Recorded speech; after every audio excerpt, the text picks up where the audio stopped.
And they're off in the opener. The first to show was Sweet Sugar Baby. Then we have Amore Fire and Lana Likes Choo Choo's asserts herself, and now Lana Likes Choo Choo's assumes the lead as they make their way up the Finger Lakes backstretch. It's Lana Likes Choo Choo's by 2. Inside Sweet Sugar Baby, outside, just past Sweet Sugar Baby, went the Amore Fire. Gap of 3 lengths back to the rail. That's Motley Sue. The trailer's Sweet Sensation. The opening quarter went in 23 seconds flat. Lana Likes Choo Choo's.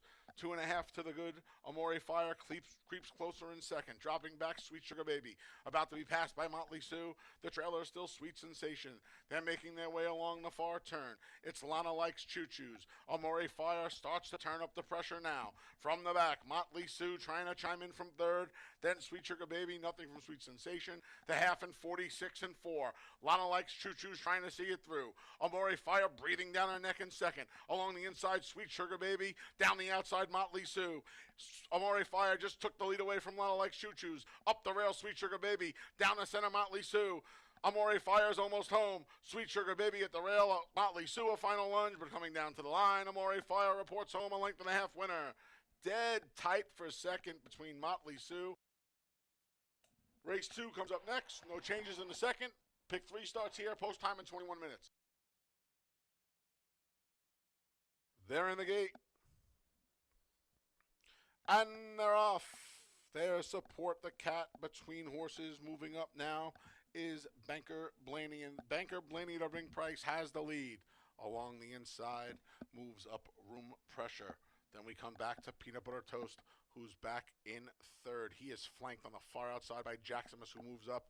Jaximus moved all the way up into second. It leaves Support the Cat fifth, and it's a long way back to Uncle Kendrick, who trails the field. They make their way along the far turn, 22 and 2, the opening quarter.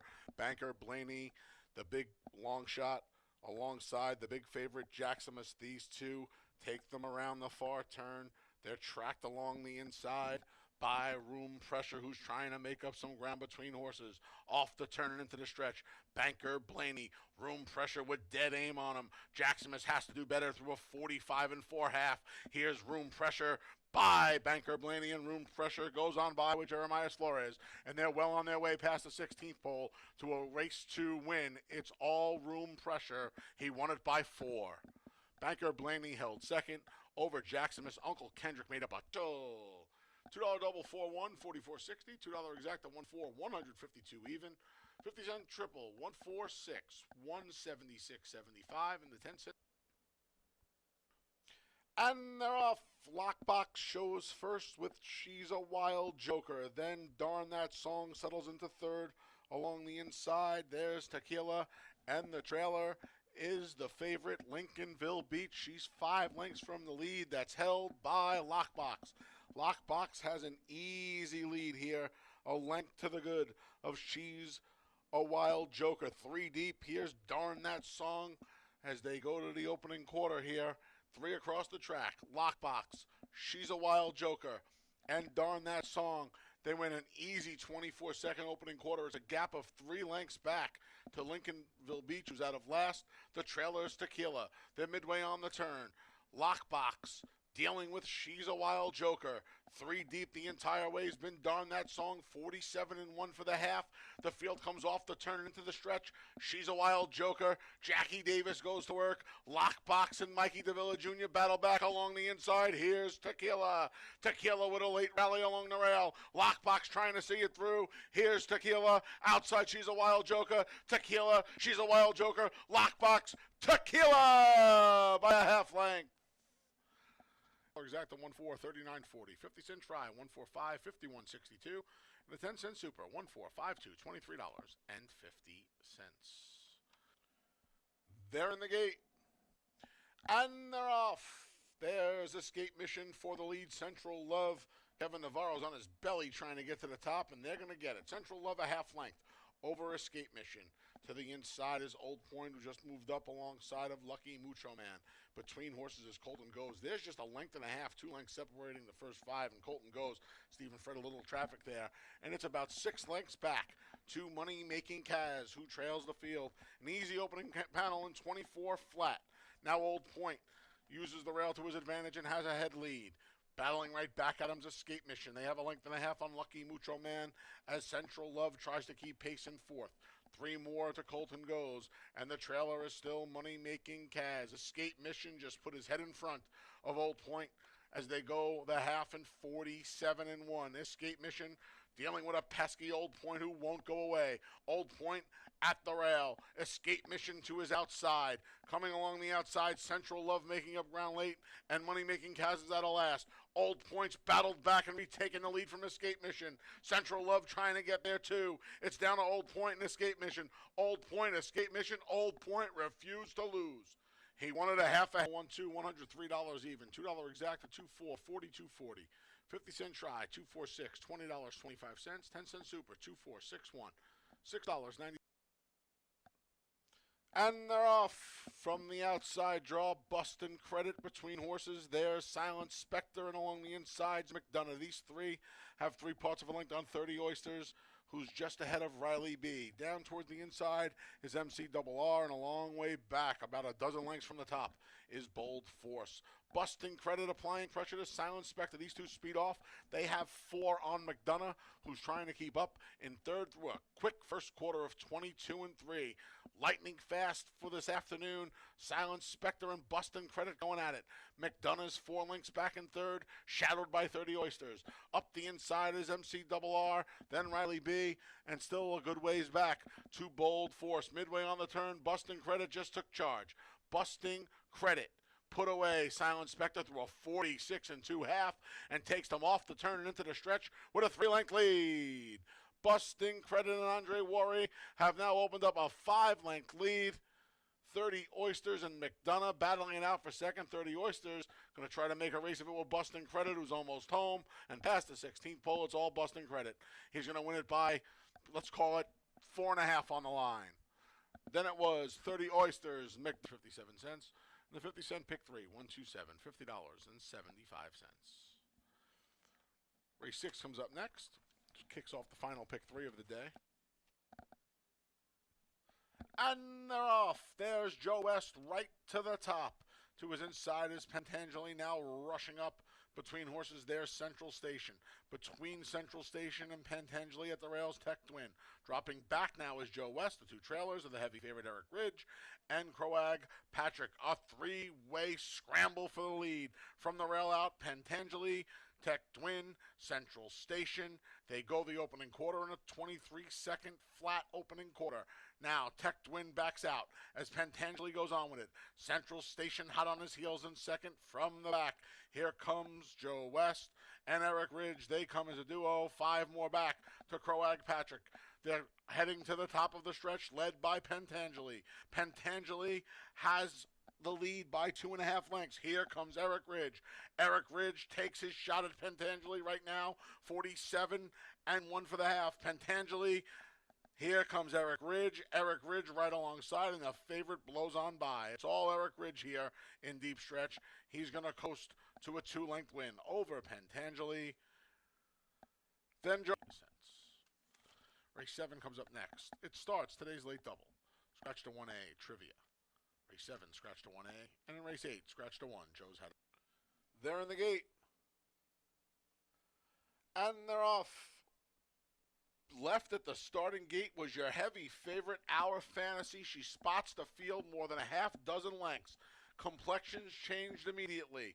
Battling for the leads, I know you ain't talking to me. Along the inside, Ramon and Jackie Davis shoot through the rail, and they take the lead. It's Ramon ahead.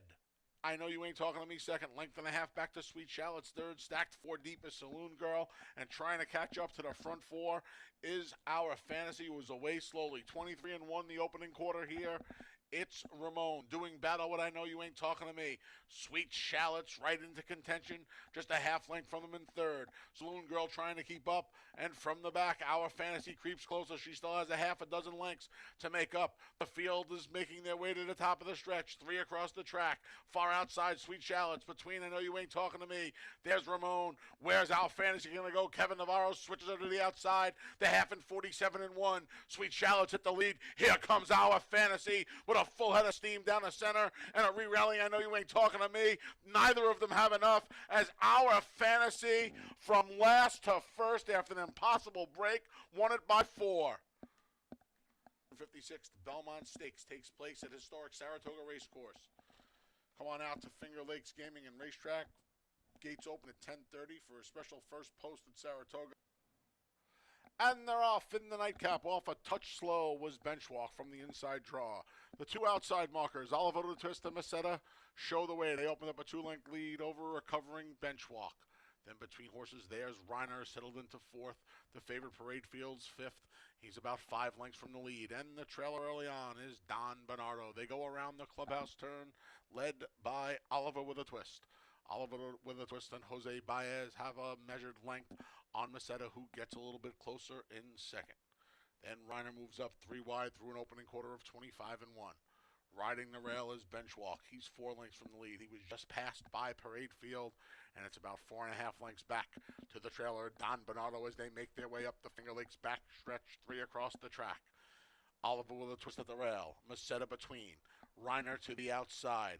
2.5 lengths back and forth is Benchwalk. Parade Field and Jackie Davis bide their time in 5th through a 50 and 2 half. It's still 3 more. Back to Don Bernardo, who's 7.5, 8 lengths from the lead. They make their way along the far turn. Now, Meseta turns up the pressure and puts a half length on Oliver with a twist. Swinging into action's Reiner, looking for room towards the inside's Benchwalk. Parade Field's under a ride, not responding yet. Jackie goes to work. He still has 3.5 to make up in 1:15-1. The trailer's Don Bernardo. They're off the turn and they're into the stretch. Reiner just struck the lead. Reiner has a head on Meseta. Oliver with a twist tries to battle back. Benchwalk and Parade Field try to chime in from off the pace. Reiner's almost home. Meseta's stubborn. He has Benchwalk between and Parade Field. Reiner, Benchwalk, Parade Field. Reiner's gonna hold on by a neck. Parade Field lunged late. 10-cent super, 3-5-2-7.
Good afternoon, everyone, and welcome to Finger Lakes Gaming and Racetrack. I'm your track announcer, the Big A, Anthony Stabile, welcoming you to the middle of week number 6 of the 2024 meet. A beautiful day here in Farmington, temperature in the mid-80s, sun's out, track is fast for the 8-race card. See, not a lot of wind today. No carryover in the pick 6. Here are the changes for today's races.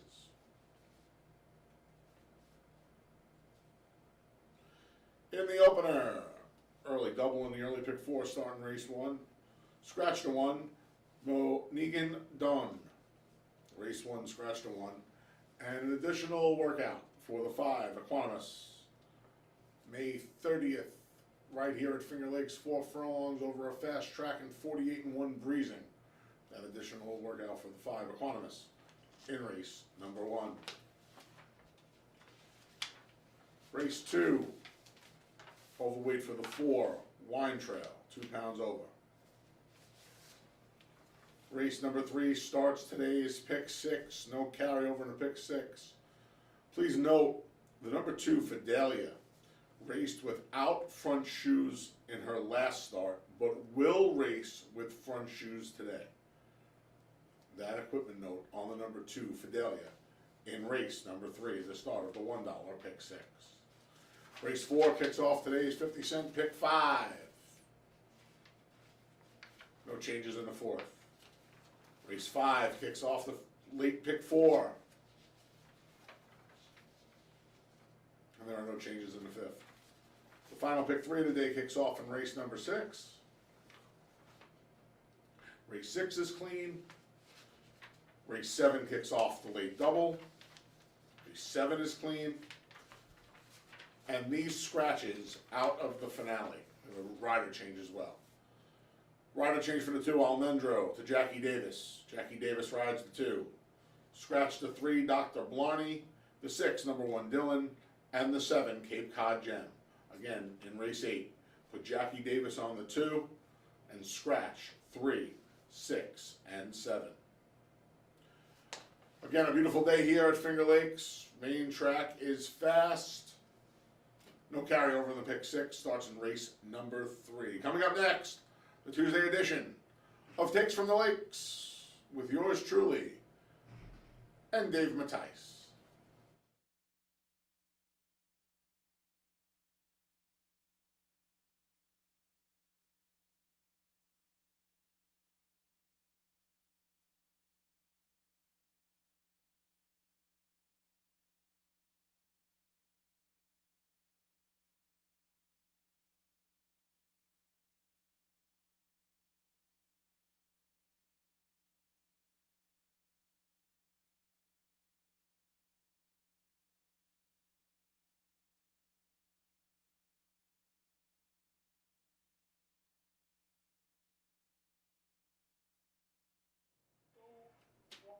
And welcome everybody to Finger Lakes Gaming and Racetrack. I'm Dave Mattice with the Big A, Anthony Stabile. Hello. You seem a little down today. What's going No, on? I'm good. You're got good? a lot of rest last night. I watched a little Monday Night Raw before I went to sleep. Oh, that's that's the problem. You get yourself all amped up. You gotta come down from had that. a couple of weird dreams last night. I fell asleep in the middle of Raw, and then when I woke up, I missed the Uncle Howdy stuff. I had to go jump on Twitter, X, Uncle Howdy. Dreaming of getting beat up by the Rock or something? Absolutely not. No, you got me with the Rock yesterday, buddy. You won't get me again with the Promo Bowl stuff. I can promise you that. I will get you before the meet's over, though. I got all of his gear. I mean, I got all of the Project Rock stuff: shirts, hat, workout gloves, you name it. That's great. Yeah, he has good stuff, man. I have a lot of Stone Cold t-shirts. That's the extent of my, a lot of Stone Cold, a couple of Triple H, and if I have a Hulkamania t-shirt, Well, you gotta have that. I have a Hulkamania t-shirt. Well, you gotta have a Hulkamania. I mean, that's ridiculous. You just wait for the right time to it's just, I'm gonna try and keep losing some weight here, and one day I'll come in and I'll just to rip the thing. Let me tell you something, Dave. Let me tell you something, brother. Well, you know something, brother. I used to be able to do a good Hulk Hogan. Anyway, we got to talk about this kid, Anthony Rodriguez. A couple wins on the card yesterday. The ride on Old Point kind of turned my head a little bit. That was phenomenal. Perseverance is what I watched out of that young man yesterday afternoon in the 4th. And you know what, Old Point, my friend Jim Politano used to own Old Point. Okay. And Old Point was not the, how can we put this nicely to not insult Old Point and the horse racing fans out there. He wasn't the gutsiest animal in the world, but I'll tell you what, he was not going to, I'm convinced they could have still been going around there yesterday, and him and Anthony Rodriguez would have held on to that lead. Still be. It was a gutsy effort, and yeah, the kid can absolutely, positively horseback. Listen, He rode your horse in the Horseshoe Life Rhino in the last races. They like he rode a great race there. Great race. I mean, that was an excellent ride. Those were two really good rides. And this is my 6th week here now, and starting to pick up little nuances and stuff. Yeah. It's a nice little rider colony up here. Yeah, we do. I mean, we got an underrated rider colony overall. So these jockeys, sharp guys, good riders, And can gals. ride anywhere. And gals. And gals. Well, we know Jackie can ride anywhere. Jackie's got one of the best left hands going right now. Yes, She's really good left-handed, and she really judges a good pace. Cable Co, obviously, our leading rider. he could ride anywhere. Capable, yep. This kid, Anthony Rodriguez, Mikey Davila has had some big days so far. So, and Louis Perez has been a Yeah. great rider over the last few years.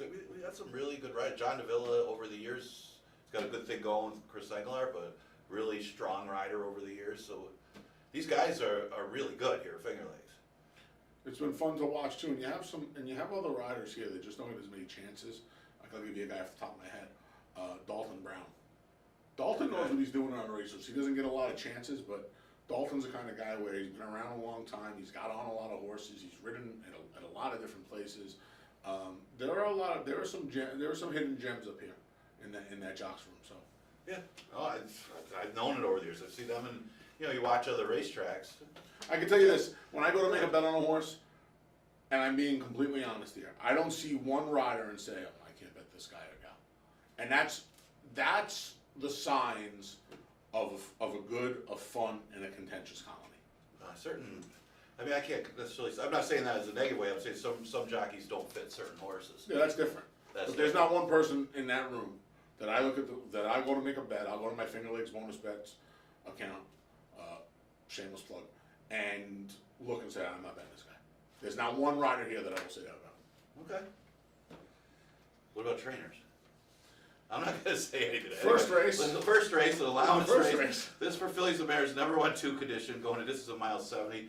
I thought this was a significant scratch because it affects the pace of the race, and I didn't even like this favorite before the scratch. I didn't. Okay. Because I like because of the pace scenario. I thought, how did you say it? Monaghan Dawn? It's Monegan Dome. All right, it's Celtic. I'll never try to say that one again. It's okay. I thought that horse from the rail was going to try for the lead. And Makes sense. well, you would think so. I mean, but old Mrs. Maisel, did I say that one right? Did. The only time the horse won was with a 47 pace. Mm-hmm. She doesn't necessarily need the lead, but she needs to be with the pace. So I think the horse hurts her. I mean, there's a couple good ones in here.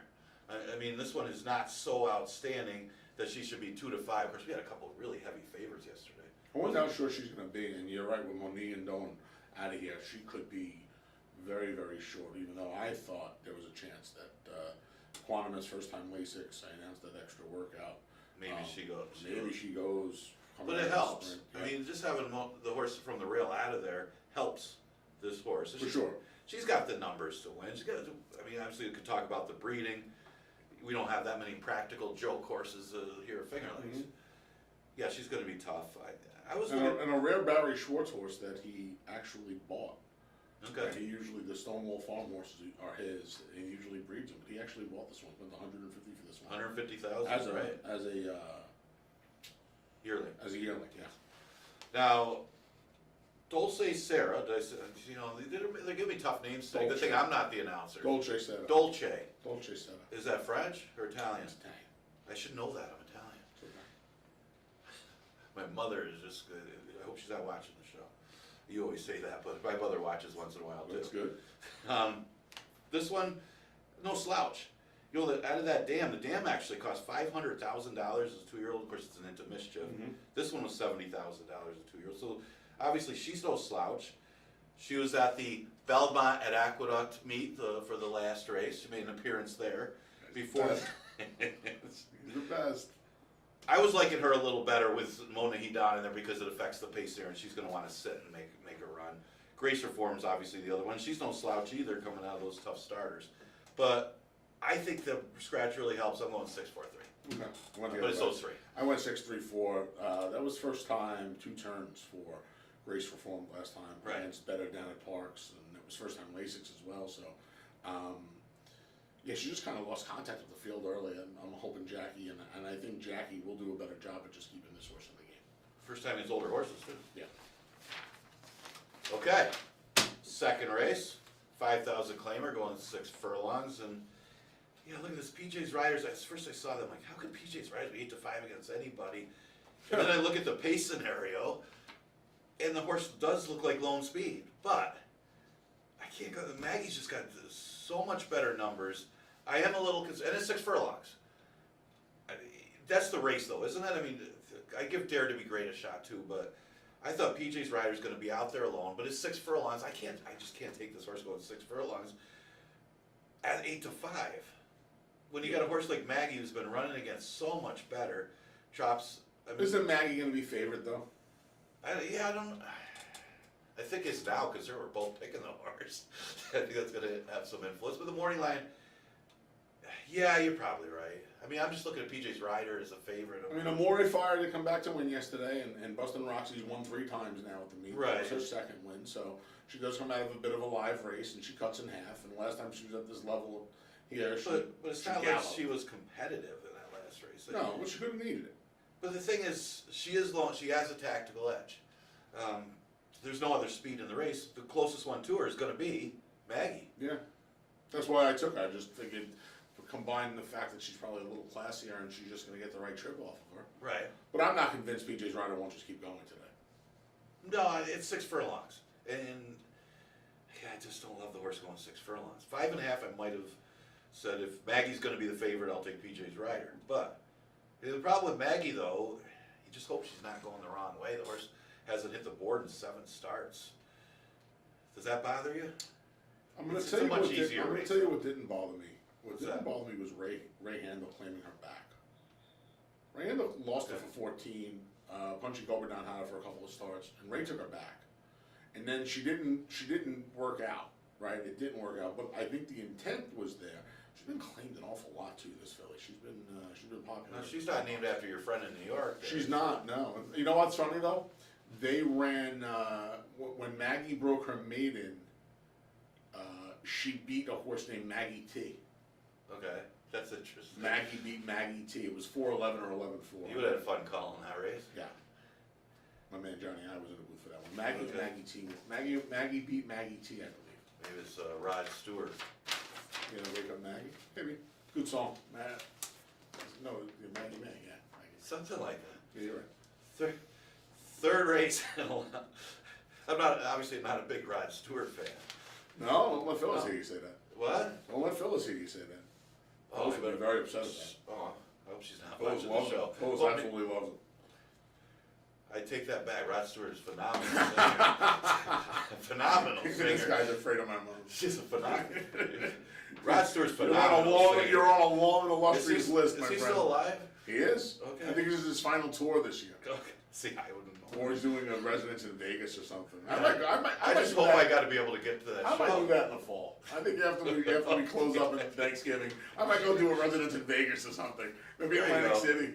You do a comedy act out Yeah. there. You kind of want to come with me? Yeah, definitely. Do a boxing exhibition? I would just love to be in Vegas, to be honest with you. Of course you would. We do some damage in I Vegas. don't think I'd ever make it back. Never been. Especially if I went with you. I don't think I'd It'd ever be like make The it back. Hangover. It would really be like The Hangover. Yeah, my friends are all afraid to go with me, even though I've never been there. See, I'm a lightweight drinker. I don't think the hangover will be the word for it. Third race, an allowance race. Yeah, another one I don't want to take it 3-2, but the Bracewell Gal ran good enough last time. I thought she ran really well, to be honest with you. The fact that it was only 5.5 furlongs, and she was motoring against Bustin' Roxy, and it was almost getting to that horse late. That's good enough to beat this field. Bustin' Roxy's not in this race, and that's big. Now it's another race that doesn't have a lot of pace. It looks like Trivia is going to provide the speed from the outside. It's hard to say that Trivia is good enough to win an allowance race alone on the front, though. So that might make it good enough that a Bracewell Gal will be able to catch her, and if that one stops, obviously. So for about a half mile yesterday, Masetta was in contention to give us a 2-day carryover in the pick 6. Yes, But she got tired late in the game, and he got tired, and that's fine. No carryover today. Your free bingo swear is here. I think so. Yeah, I like She's the the horse. Embraceable Gal's the free bingo square today. She's going to be 2 to 5. She deserves it. So you try what I'll try to do in these short fields with the big favorites is, I think you need to try to hit a cold exacta, right? So you go quickly with the morning line. We have a few minutes. She's dancing. Ships up from Penn for Flint Styles. This horse is 2 dirt races in her last year and a half on the card, and they're not very good. That number last time, it's an inflated number because Boston Roxy and Embraceable Gal really ran the number. Everybody else was 3-4 lengths behind. Somebody had And to she didn't run at all. She didn't run 2 steps. Right. And you can't even say, well, she was gone 6 months because she was only gone 10 weeks. And she's performed off of layoffs in the past. So I don't want her. Fidelia got the whole shoe thing. The shoes are on, the shoes are off. She's racing with shoes today, having not raced with shoes last time. Does she run without shoes? Win She by ran in the without Gulf foot. Stream? I don't know. Yeah, I don't know. I mean, it's important. I can't run without shoes. That was for I can't run. That was first time Murphy last time, so I don't know what the situation was. I just know she did not wear fronts last time. Right. She will be wearing them today. So it is a change. Right. Okay. So And maybe then- you have an excuse for the horse. Maybe. And then Honorable Lily. My problem with Honorable Lily is if somebody goes and I put a third, but if somebody has to be the sacrificial lamb here to go after trivia at some point, isn't she the first one? She has to be. Anybody will be. I don't know. Right, that's what I mean, but the one that's gonna be closest to her is Honorable Lily. Most likely, or And- she's dancing if she shows a little more sharpness. I guess- don't know. I don't see anybody as guess. fast as trivia. Yeah, I don't either, but somebody has to be laying second, right? It'll be Right. Honorable Lily, do I want the horse chasing the loose speed? Probably not. So I think it's a cold 3-5. I don't know what it's gonna pay, I don't know how they're gonna bet the race, I don't know if Trivia's gonna take money because she's the loose speed, but I think this is a 35 to the hoop ski. Really? Yes, sir. Well, I mean, trivia is low in speed. I just don't know if she's good enough. And I know she's good. She's good to beat 5,000s. This is a big step up. This is a big step up for trivia. But she is. We all know how important tactical edge is here at Finger Yeah. Lakes. If you can run at a pretty decent time in 6 furlongs and you have things your way, and She's supposed to be loose on the lead. she's supposed to be alone on the lead. I agree. But we'll see see if she can hold the. But as you said, Honorable Lily wasn't that far behind Embraceable Gal. I actually could see that race repeating itself in a sense. I mean, I Okay. could see Embraceable Gal. And That's Honorable Lily that's did a run Twilight Zone race. What is? When they run 1-2 or finish like in the same order as the race before, some people call it a Twilight Zone race. I've never heard that before. Twilight Zone. I feel like I'm I always. feel like I'm always in the Twilight Zone. Yeah, right. Exactly. Feel like it's some zone. I don't know if it's the Twilight Zone. This will have to be a good zone. 11 to 9 claimer going 6 furlongs. Pick 5 time. Pick 5, yeah. Pick 5's always a good wager. The pick 6 was the one that paid yesterday, mainly as we talked about because of Anthony Rodriguez. Yeah, I like Trap to Dream of 7 to 2. I think the horse ran good last time. I mean, obviously at the mercy of the pace, and there isn't a lot of pace. Son of Darkness is the pace. Again, Son of Darkness to me is a lot like trivia. The horse gets out there at 6 furlongs, but is he good enough to beat a tougher field if he's out there going 6 furlongs?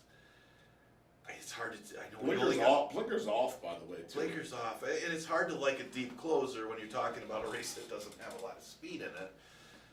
But Trap to Dream, and again, don't expect him anywhere close to the lead. I do think he's just better than these horses. I've seen some good races out of this horse in the past where he's run against some of the better horses through the allowance conditions. And he's always run well, he always fires, he just was always in races where he had lone speed Engelhard horses most of the time.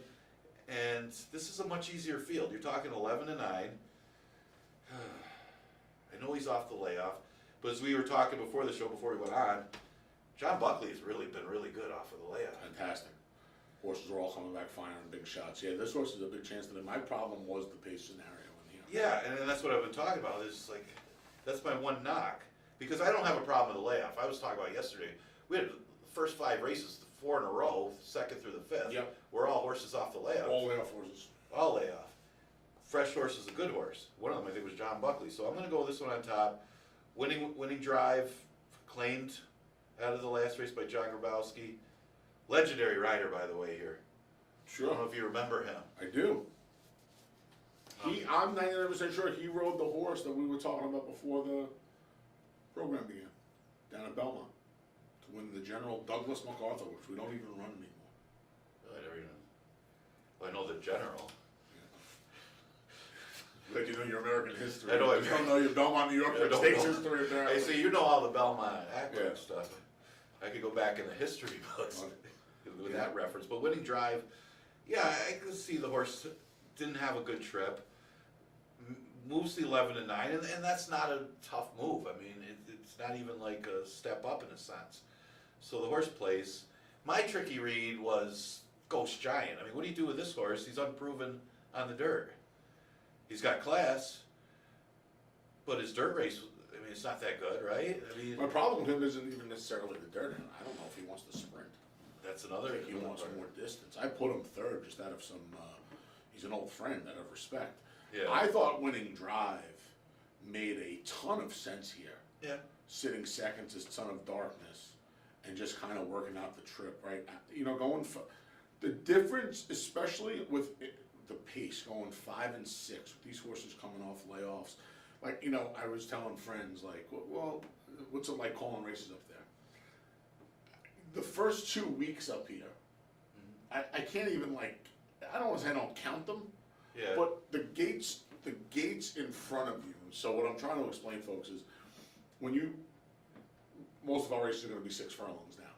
They come out of the chute. So if you're looking out at the racetrack, they're to your right. The 5 and the 5.5 are a little to your right or right in front of you. So the 4.5 is to your left. So you don't see the front of the gate. You see the back of the gate. So you see their hind ends when it opens. And then all you see is hind ends and Yeah, that's. this. Yeah. So Get him out. and going 4.5, 5, it's a lot different than going to 6. So, to me, winning drive, who does have some tactical speed, it was going to be very hard for him to keep up last time, going to 5. Right. Things are a lot different now. He's first off the claim. He gets Harkey. He's got the outside draw. It's not 5, it's 6. You know, he has races in his past that on dirt. Right, because Ghost Giant's the most talented horse in this race. Ghost Giant, if he got dirt, would beat these horses by memory. Class edge, right? But winning drive has the dirt races Right. that annihilate these horses. Can he come? Does he still have that in him? I don't know. We'll find out today. And I think people are going to see that Buckley's winning off the layoff. I think Tap the Dream, Ghost Giant, and Winning Drive are going to be very similar prices. You're trying I to go kill my. 95. You're trying to kill my price. I'm sorry, buddy. Listen, this horse makes a lot of sense. You've been saying it to me. If Trap the Dream had a race off the bench, which you and I don't care about because the Buckley horses are running so right. well, Yeah. he'd be the favorite in here. Well, it's more of yesterday. I think I learned my lesson yesterday. I say, well, I said it a couple times. He had that. You were right. He had that mare ready to roll. You were right yesterday. with tequila. Never left the rail. Kept You were coming. What? I mean, listen. I wasn't right. He was right. Well, he was right, but I didn't want to. I obviously He had her ready to roll. If the horse yesterday. had a race, I would have definitely taken the horse on top, just on memory from last year. But you know what? Like in boxing, you get punched in the head enough times, eventually you duck or you block the thing. It's not just boxing. Well, anything. And you know, if they're winning off the layoff, eventually you gotta take them. I'm a lover, not a fighter, Dave. I want you to know. I don't know. I'm gonna leave that one alone. Fifth race goes 6 furlongs. Fillies and Bears is never won 3 races, and looking at this one, I didn't like Matty Surprise's last race. I don't think Magnificent Mags or Automated Teller play as far as win threats. I just think by default, Unbridled Reign's last race is good enough to beat this field. By default. And it's all sense, as you call, lazy pick. I just really don't like Not a anybody lazy else. pick. I mean, I don't like anybody else. So If they all run their last race, she's going to win by 5. yeah, and I don't see how they don't. I can't see any of these horses improving off of their last race. Maybe Shay's on a mission. I could see improving. That's why I use her as a long shot for second. But Okay. I mean, what's the excuses? I mean, Automated Teller, yeah, she's been better than that in the past, but it's not like she ran at all. Magnificent Mags doesn't show in her form that she can beat Unbridled's Reign. And Matty Surprise does. I mean, Matty Surprise is the one that's got past races that can win this race, but I don't see it the last 2 races. That's the problem with Matty Surprise. Yeah, she's kind of lost some of that speed she had at the beginning of her career. Pal's Alley, I know Pal's Alley, you like the horse, but she's another one. I'm gonna She tell you. never wants to win. I'm gonna tell you why. Well, none of them really want to win. No, I guess that's I'm true. gonna tell you, right, that's why they're in 3 life. I'm gonna tell you what I like about Pal's Alley. Okay. She did not run 2 steps off the layoff. I mean, she didn't run 2 steps. And then she came back, and same class, same level, I think against tougher horses overall. And she did some running. Now, ultimately, I think her end game is going to be going long. But if she can improve again, third off the bench, she does not have to improve that much to beat these horses. So that's why you don't have to be much in here, you right? can get a middling price on her. You can get $10 on her today with just some gradual improvement, just the improvement that she showed last time. And yeah, you're 100% right. I put on Ronald's Reign second because Yeah, and I if think they run they're their last race, she's going to win. But Yeah, and I think You they're going to trust be that? on her a little bit. Yeah. I mean, I don't want You want her at 6 to 5? No, not at all. you want anybody in here at 6 to 5? No. Right. So that's, I mean, listen, she's a logical winner. She's the logical winner. I'm just hoping that at 5, Pal's Alley may have found a little bit of a groove. Came back. There was good improvement from the second start to the first start to the second start off the layoff. If she does it again, she'll be right there, and she'll be 4 to 1 as opposed to 7 to 5. She will That was be. it. She will be. Yeah. I want 1s and 6s. You'll get a little better price on her, and I wouldn't blame you. I mean, if I'm going to play the race, I wouldn't single there anyway. No, I wouldn't single I want there. 1s and 6s. Right. I'm going 1s and 6s. Okay, 6th race, 5,000 claimer. Now where's a race that's a date or never won 4 races. Yeah, you really can narrow this one down, can't you? I mean, it's either Baby Fate or Outset Her. Maybe Dosage and Mimosas off the lap, but to be honest with you, Bad Connection's going to the lead, and that one's going to stop. Baby Fate and Outset Her should be the 2. And you know what? If Outset Hurt had a race, I would absolutely love it. It's like yesterday. Barrow won with a couple of them off the layoff. Mhm. Again, you get hit in the head enough times, you duck, or you block it and you counter it. And Ouch That Hurt is just simply off the layoff is just simply better than these horses. Does it bother you that you have Bad Connection, who's likely faster than her, Right. or as fast as her, and even a horse like Tasty Wave coming off the layoff? See, to me, Ouch That Hurt is the prototypical need the lead type. See, and she didn't used to be though. I used to be 130 pounds. I was 9, Yeah, but I was 130 But pounds. early in this one's career, she was a horse that sat and make a run. It's almost like they changed the running style over that she's got to be Well, in the sometimes race they a change it lot. on themselves too. Sometimes they just lose. Sometimes they just don't. Well, she's doing the opposite. She's gaining speed. And sometimes they just don't want to pass horses anymore. Sometimes they don't want to be bothered with it. See, especially and you can get in trouble for saying things like this now. Right. Fillies and mares are a little bit more finicky. You get a horse, and this Yeah, goes you are gonna get this trouble goes for for any saying this. breed. Like you'll see this with harness racing too. Right? Yeah. I was calling Yonkers for 15 months. You'll see these fillies and mares get into a groove where they'll be unstoppable for like 8-9 weeks in a row. Okay. And they run a bad race, and that's it. They go the wrong way. They'll change. My friend Michael Imperial and Rudy had a filly. Her name's Frosty Annie. She was an ATM machine. She started going bad. She went to the farm, didn't come back well.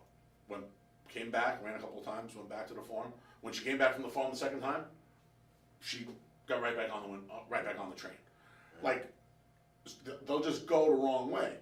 It's the same thing. Listen, this goes for all horses, but I just noticed it being around professionally for 25 years, doing it personally my whole life, that the fillies and mares will get a little particular about things. Okay. She just doesn't want to pass horses anymore, and when she gets herself involved in Now we're talking. Make sure everybody knows we're talking about horses. That's what I said, fillies Right, and mares. so, yes. yes. So when she gets herself involved, when she gets loose, she wins. When she gets involved and can't get the lead, she's nowhere. Right. So that's a problem for a horse like her with Bad Connection and Tasty Wave in the race. There's not one. There's 2 horses that could give her fits early in here. You'd have to figure one of them's going to do Well, it. I think she's letting Bad Connection go to the lead. I mean, that horse is going to stop. She's going to stop. Then she can't win. Well, I think she can. Okay. So we're gonna, If you think she's well, going to the I'm lead, just saying, I don't think she. my only concern would be the layoff, but she ran okay out last year. I think the year before she didn't run well off the Paul's layoff. horses have all. And yeah, the fact that both of them won yesterday, I might have been with you. I might have took the one horse if both of his horses didn't win yesterday. See, I made Baby Fade my best play of the day today. Okay. Based on all of this, right? I'm with you. I think the one or the two is supposed to win this race. Yes, 1 or 2. You got to one. But the only way Outset Hurt can win is if she gets loose. In my opinion. don't You see might be that. right. Well, you might be right. Okay. But when I'm handicapping a race, I think the only way she can win is if she gets loose. And to me, it's absolutely impossible with the two of them in the race, with Bad Connection and Tasty Wave in the race, for her to get loose. So I think Baby Faye, Joel Cruz is having a nice meet. He's not getting as many opportunities as he probably should. Victim to a loose on a lead, Determined Love. Twice in a row. Twice in a row. Right. Right? Comes in with some fitness for Carl O'Callahan, having raced all winter. Man, isn't she just supposed to just sit behind the speed? She gets to save all the ground. Well, And- I tell you what you're not getting. That's 5 to 1. No, I mean, They're going to be 8 to 5, 9 to 5. Oh, you think it'll be that short? Well, it depends on how much they. Oh, I think Outset Outset Hurt. I think Outset Hurt's going to be the favorite. Well, it's going to be that favorite, but Babyface's the only other one you can play in What the about race. Michael Anthony Ferraro and Dosage and Mimosas? I mean, she's got to take some money, doesn't she? Yeah, she's 11. She'll take some money just because I'm. He's won 15 races. I know the horse. You know what I I mean? used her third. She's going to take some money. I had to use her third. You know what's interesting about Dosage and Mimosas? She's better on a sealed racetrack. Yeah. And just from just the eye test. I mean, sometimes you don't need the program for watching races, but she's been better on an off track and sealed tracks. But she's good no matter what. I mean, she always fires. I don't know. Sometimes these horses get older. I don't like taking them off the layoff. I'm going to get 940 on Baby Faith today. I think you're wrong about the price, too. Okay. Just gotta disagree on something. Yeah. Other than it's good. pro wrestling. It's good. 940 Baby Faith today. Okay. The Rock is still a lot better than Stone Cold. You're out of your mind.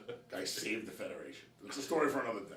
Nobody would even watch We'll start a wrestling. podcast. Nobody would be watching anymore if Stone Cold didn't say I quit at No. WrestleMania 13. Everybody would have stopped watching No, wrestling in if the you didn't Iron Man have match. the entertainment. What is it? The king of the entertainment industry. Was arguing about loose speed and WWE, and I am gonna. Well, you won't argue about football. Those with are me, two and that's a tough hills. one. Those are two hills I will die on. I've chosen some. I've made some poor choices in hills to die on the last year or so. Those two hills are not poor choices. Well, we can't argue about football, so you gotta go. No, not yet. Not yet. 7th race, an allowance race for fillies and mares, never won 3 condition, going 5.5 furlongs. To me, this is probably the single for me. Okay. I don't really say I'm not good with commitment, so I'd never really get out there with the best bet and leave myself out there Fantastic. and commit to it. And a lot of my ex-girlfriends will say the same thing. I don't know. They all block me. Block you? I was like, they moved to another state, but me. Honest Banker ran into My Bronx Baby. My Bronx Baby would absolutely destroy this field, and this horse actually ran well behind that horse. Just a repeat of the last effort. And keep in mind, I mean, this horse is chasing really fast pace. You're talking 22, 45 for the day, and Stars Delight isn't. Stars Delight scares me a little bit, but I think Honest Banker's is better than Stars Delight, and she'll just wear that horse down. Manuel de Diego. The draw was so important here, I think, because they're equally as fast as each other. Right. And if it's me, and like I said, I have a good riding weight in about 40 years, I would just let Stars Delight go. Wait a minute. You were riding when weight? I was 8. I would just let Stars Delight go Okay. and just sit there. Now I know. So this filly, Honest Banker, broke her maiden from just off the pace. And her better races are when she's on the lead. I'm not going to argue that, but Okay. we're 3 weeks out from the Niagara and the Ontario County. Yeah. But I can tell you right now that in all likelihood, My Bronx Baby is going to be 8 to 5 in the Niagara.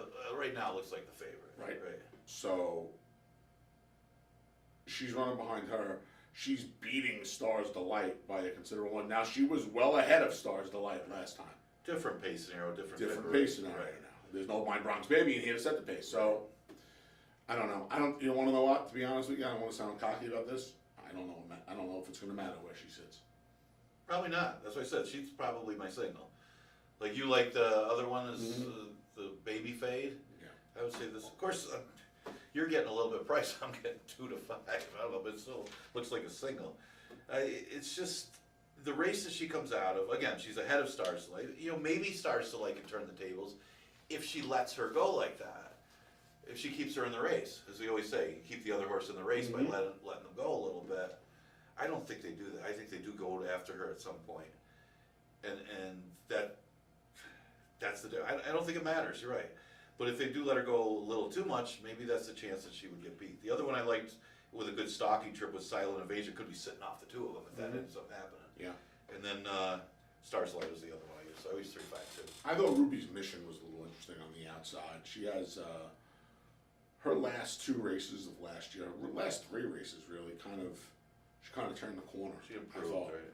And I don't know how much the sloppy track helped her cause because it was clearly the best figure she's ever earned by 14 points. So it could very well have been some moisture in the track. But I don't know. I feel like she's been consistent. She's never been out of the Super in her career. Like the Lasix, she's never been out of the Tri with Lasix. Right. She's been good for a guy that's run a couple of horses, and they both came back and they were ready to roll too. Don't you think she's gonna be more like 5-1, and they're not 3? Yeah, I hope. I hope she 6 is to 1. because I want to play some exactas in this race too. Yeah, you're right. I want to use Silent Invasion as well. Yeah, consistently on the board. Yep. And that's the key with Stars Delight. Does Honest Banker keep her in the race? That depends on whether she's there or not. Right, let her hang around. Exactly right. Exactly. 8th race, we won't see Dr. Blarney. That one, of course, a legend here at Finger Lakes. Scratch the 6th, number 1 Dylan. And a late scratch, man, Cape Cod Gem's kind of a big scratch in here from a pace standpoint. I mean, it's hard not to like New York Anthem if you watch the last race. I mean, it's not like she ever won on an off, or ever won on an off track before either. I mean, you can't say, okay, well, he just won it off track. No, this horse ran huge off the layoff, a huge race. He looked good. He passed the eye test. He ran a decent time, and he just looked like the best New York Anthem that we've seen. And I could see this horse moving another step forward off of that race. And it's the exact same condition. Yes. 2 races since same race. Yeah, especially with the scratches. Especially kind of hard to look past. because I was looking at double shot a little bit with the scratch with Cape Cod Gem, Alejandro in there, 2 of them battling. Maybe New York Anthem gets pushed up in there and gets mixed up with that pace, and then gets a little vulnerable for a closer. But I think New York Anthem is just out on the flank of Alejandro and just wins this race. Another one that you could make a strong case for, and this was a higher odds than Alejandro early. Although I do like Jackie Davis back aboard Alejandro. So, yeah, double shot I used, and mainly I used originally because I saw a little more pace scenario. Maybe I don't like the horse as much now with Cape Cod Gem out of the race. Yeah, number 1 Dylan too. Number 1 Dylan too. Yeah. Alejandro's chances improved greatly. Yes. When the scratches came out. But he still has to deal with Max Foster and New York Anthem. I mean, it's supposed to just be a repeat trip, right? I would think. I think you got to stay, because of the scratches, you got to push him up. I can see John being a little bit more aggressive and get right on Alejandro. Well, Alejandro's quick. Alejandro's very quick. Yeah, from the rail as well. Yeah, so you got to be a little bit. It is 6 furlongs though, so you don't see Alejandro going real quick early because it's 3/4, and that probably brings New York Anthem into the race anyway, right on the horse's flank, and maybe right with the horse early. So I see that we both kind of see New York Anthem as well. Kind of coming home with a couple favorites there. Unfortunately. But maybe you get some value early. I mean, yesterday it was the early part of the pick 6 that made it pay a little more. The early double paid $103 yesterday. Yeah, the first double in the pick 6, I should say. Third and 4th race. Yeah, so that's where you wanted to get the value. Sometimes it comes in different places. Even if you get those short prices, that pick 6 has been a pretty good play this year. It has been, yeah. It's some value. It's just $1. I mean, we don't have the jackpot thing, but we got the $1 pick 6. We're getting 1 or 2 tickets on there anyway. Pick 6 is the best way to go. Yeah, I think so far this year the pick 6 been good.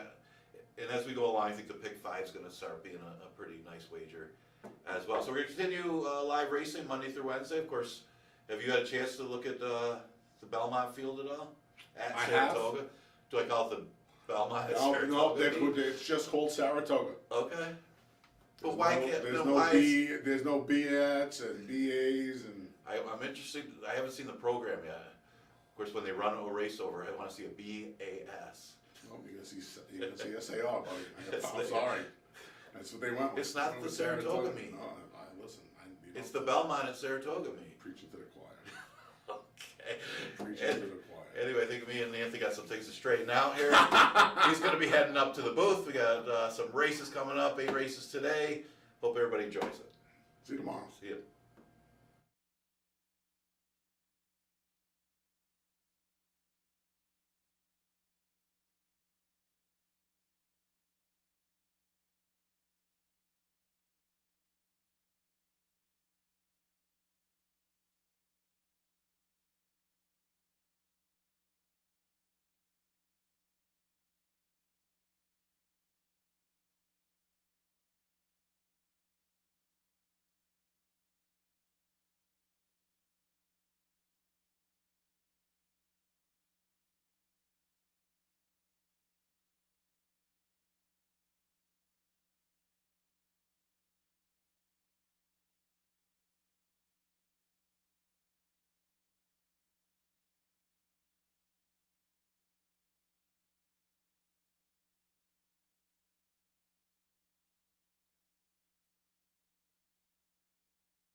The field for the Tuesday openers on the track.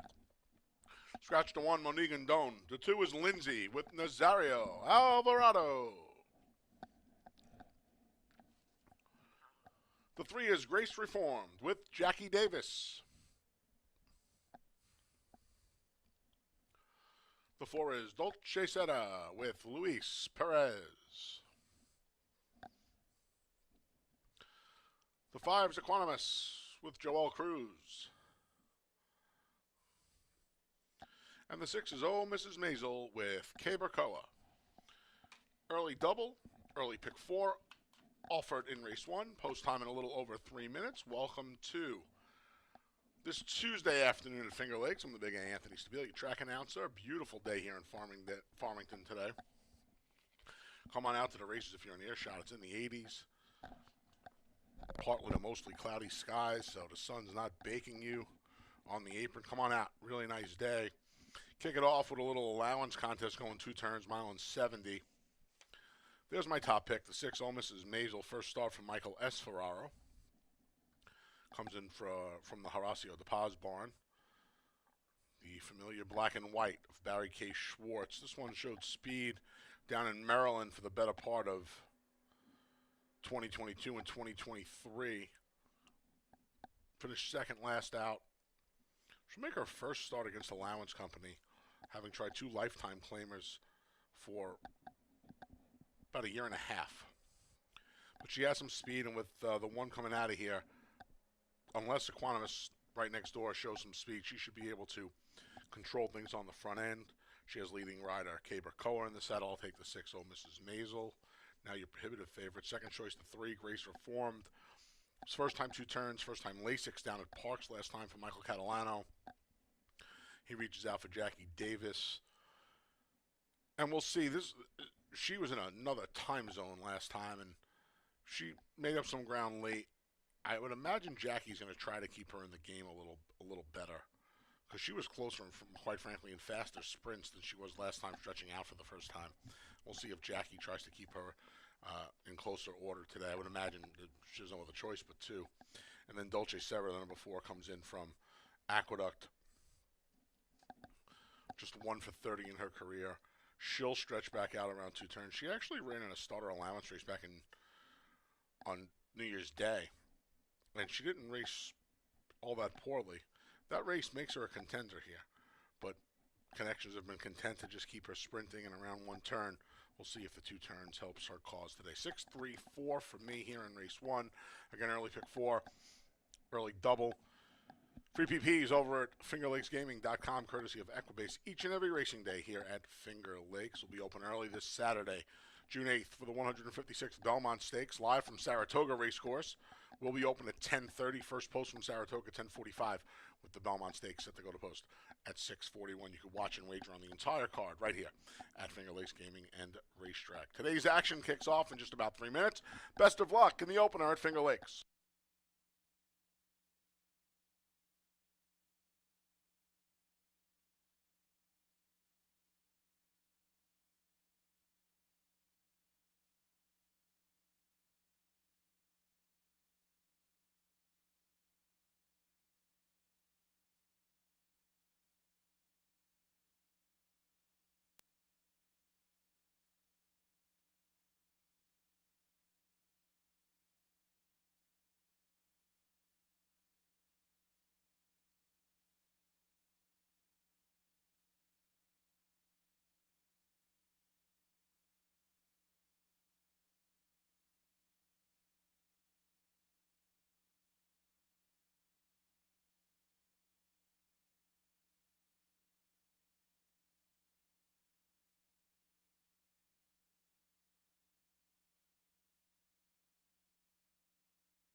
Post times in a minute. 1 minute.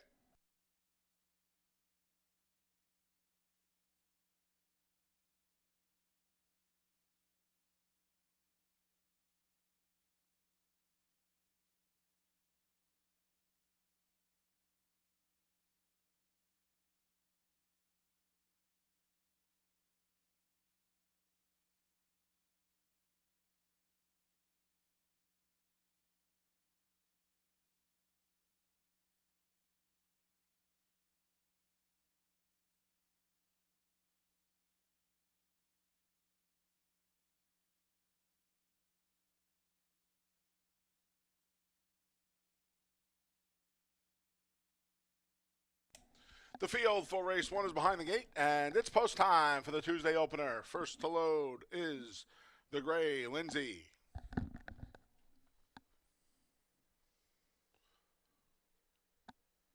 Grace Reformed goes in. Aqueduct Invader, Dolce Seta up next. Quinimus is going in. The last to load's the favorite. Oh, Mrs. Maisel.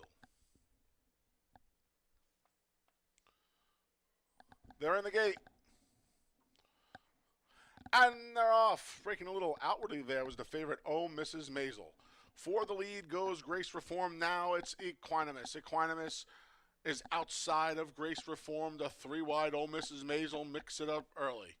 Back in fourth, a couple of lengths from the lead is Dolce Seta. And it's 5 more back to the trailing Lindsay. She's about 9 lengths from the lead. Oh, Mrs. Maisel sidles up right alongside Equanimus. These two alternate on the lead. Back in third, moving up is Dolce Seta. Then to the inside is Grace Reformed and another half dozen to Lindsay. Opening quarter in a sensible 25-1. The favorites made the top. It's Oh, Mrs. Maisel, a measured length. She has Dolce Seta to her outside, Equanimus to her inside. 2.5 lengths from the lead is Grace Reformed, who comes under a bit of a ride from Jackie Davis. Lindsay's about 8 lengths behind. Grace Reformed through a half and 50 flat. Field makes their way to the far turn, led by Oh, Mrs. Maisel. Oh, Mrs. Maisel. Equanimus tries to move up along the inside. 3 wide, 4 wide. Here comes Grace Reformed with a big move to the lead. Took her a while to get going, but Grace Reformed not only got going, she just stormed to the front and quickly opened up a length and a half. Oh, Mrs. Maisel had no response for now. Dolce Seta trying to keep up. Then Equanimus, long way back to Lindsay. The field makes their way off the turn and into the stretch with 3/4 and 1:14 and 2, and it's all Grace Reformed. Jackie goes to work, and she responds by opening up 4. Oh, Mrs. Maisel trying to fend off Dolce Seta and Equanimus for place money, but they're coming past the 16th pole, and it's all Grace Reformed. A beautiful move on the far turn. Jackie blew it open, and her and Grace Reformed won it by 5. Oh, Mrs. Maisel held second. Dolce Seta third. Equanimus rounds out the super in 1:44 and 4.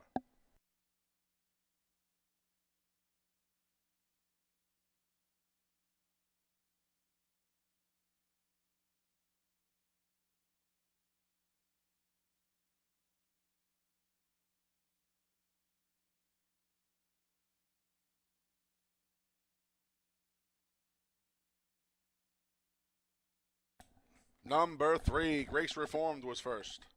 6, Oh, Mrs. Maisel second. 4, Dolce Seta third. 5, Equanimus was fourth.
Returning to the winner's circles, the number 3, Grace Reformed. 3-year-old daughter of Solomini out of the Bellamy Road mare Surf Rider Beach. The New York bred owned by John Julia. Trained by Michael Catalano Jr. Winning rider Jackie Davis. And it's official.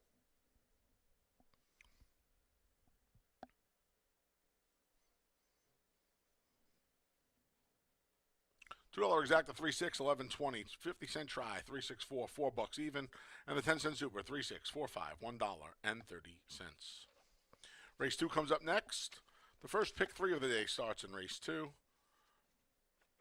If you go to race number 3, please note the number 2, Fidelia, raced with no front shoes last, but will wear front shoes today. That equipment note for the number 2, Fidelia. There are no changes in the 4th. Post time for race 2 is in just over 22 minutes. Folks, don't forget to come out this Saturday, June 8th, for the 156th Belmont Stakes. Derby winner, Kentucky Derby winner Mystic Dan takes on Preakness winner Seize the Gray in a full field of 10 to go a mile and a quarter in this year's unique Belmont Stakes to be held at historic Saratoga Racecourse. Gates here at Finger Lakes Gaming and Racetrack open at 10:30. First post for the Saratoga cards at 10:45, with the Belmont Stakes itself going off at 6:41. Come bet the Belmont Stakes here at Finger Lakes Gaming and Racetrack this Saturday, June 8th. Gates open at 10:30. Also, don't forget, every single day of our live racing season here in 2024, you can download free PPs. Just head over to fingerlakesgaming.com. They're there about 6:30 the night before the racing program for the next day. Monday's card's usually up on Thursday night after 6:30. Head on over to fingerlakesgaming.com for free PPs, courtesy of Equibase, each and every day of the 2024 racing season. On Mondays in June, members of DRF.com can download your free DRF PPs for Finger Lakes. Just head over to DRF.com, and each and every Monday, the 10th, the 17th, and the 24th, you will be able to download free DRF PPs only at DRF.com. Speaking of June 17th, our handicapping contest is back. $2,500 up for grabs, $1,000 cash to the winner. It's free for all Lucky North members. The contest consists of Finger Lakes races 1 through 8. Registration begins at 11:30. That's Monday, June 17th. Our first handicapping contest of the season. And horsemen, a reminder, get your tickets for the annual Finger Lakes HBPA dinner. It's this Thursday night at 6 o'clock at the Lincoln Hills Farms. We'll honor our top horses of 2023 and induct owner Wanda Policini into the Finger Lakes Hall of Fame. It's this Thursday night at 6 p.m. You can get your tickets at the Finger Lakes HBBA office today.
Please note overweight on the 4 Wine Trail, 5 pounds over here in race 2. Number 4 Wine Trail is 5 pounds over.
All right, second race on the card is a big effort from Grace Reformed.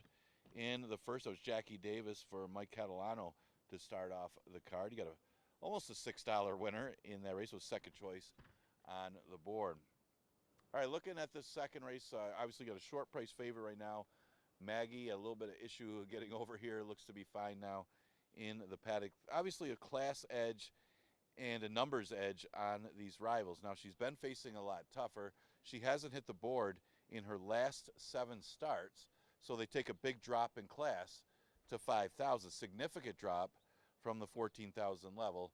You would think she's still good enough to beat these bottom claimers. Now, pace is going to be the big issue for Maggie, as the speed does come from the 3, PJ's rider. Can she go around 6 furlongs, hold that lead, especially against a really good horse with Maggie? Now, she also takes a drop in class, not as significant a drop as the big favorite here, and she does have to go that extra furlong today. Now, she had to chase after Bustin' Roxy, a horse that's sharp here at Finger Lakes, and that one has won a couple in a row. She actually came out of that race to come back and win.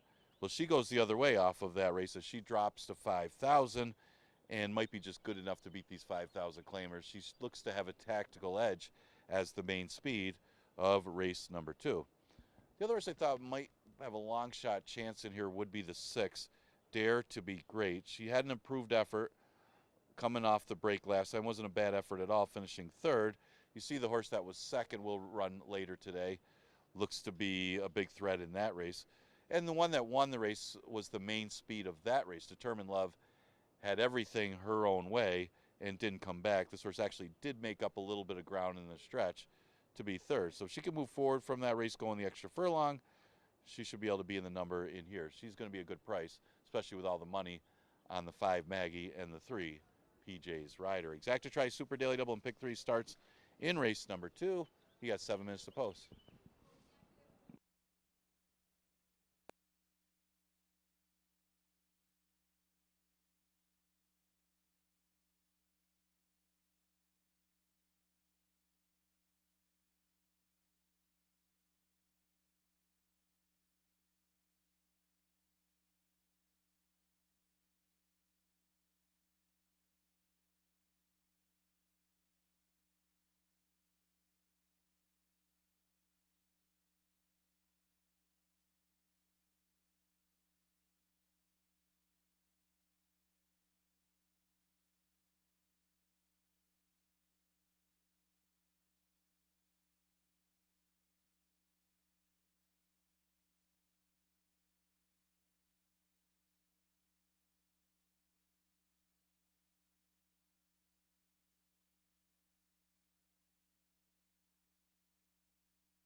The field for race 2 is on the track. The 1 is Quiet Horizon with Heeman Harkey. The 2 is Subtle Giant with Emmanuel De Diego. The 3 is PJ's Rider. Andre Warry's in the saddle. The 4 is Wine Trail with Juan Diaz. The 5 is Maggie. She looks to give Jackie Davis the early double. And the 6 is Dare to Be Great with Michael Davila Jr. First pick 3 of the day kicks off here, folks. Post time a little over 4 minutes away.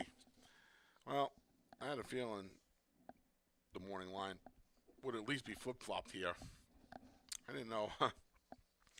Prohibitive favoritism from Maggie, who comes in off of some subpar efforts. In fact, she has failed to hit the board in her last 7 tries, but they've all been at Aqueduct against a lot better. And you're figuring the class and the circuit relief is certainly going to help the cause here. First off for Ronnie Bree Jr.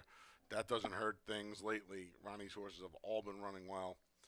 Jackie looks to sweep the double. Lots to like. Only thing not to like is the price. She is 3 to 5 as we speak. A very short price on a horse where if she transfers her downstate form, she is going to be tough as nails. The 3, PJ's Rider. I would imagine her best chances here are to just get on a merry chase and to just lead them around there. I can't imagine Maggie's going to be too far behind her, but PJ's Rider would appear to have a pace advantage. And we'll see if Warrior just tries to take him flag faulted. That's all. Ilmar Loiza won a couple yesterday, including the 7th with our fantasy, who overcame an impossible start to win really, really impressively. We'll see if PJ's Rider could just go gate to wire here. I don't know who could put any pressure on her. Maybe the 2 Subtle Giant. Maybe Maggie's the one right behind her. I used the 2 Subtle Giant third. Decent race off the layoff for Ralph D'Alessandro. She'll need to improve off of that effort. And even though she's never won on a wet track, I think her figs are a little bit better when there's some moisture in the ground. And it's fast as can be today. It's a really nice day here. So we'll see if she can work out a trip as the 5 to 1 third choice. It looks a little chalky in here for me. 5-3-2. Best of luck in the second here at Finger Lakes.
Post times in a minute. 1 minute.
The field for race 2 is behind the gate, and it's post time.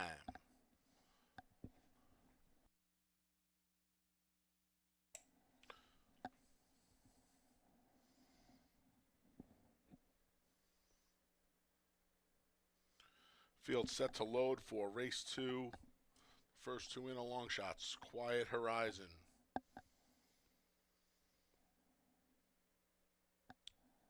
Subtle Giant. Just took a little punch down on the tote board. Here's PJ's Rider.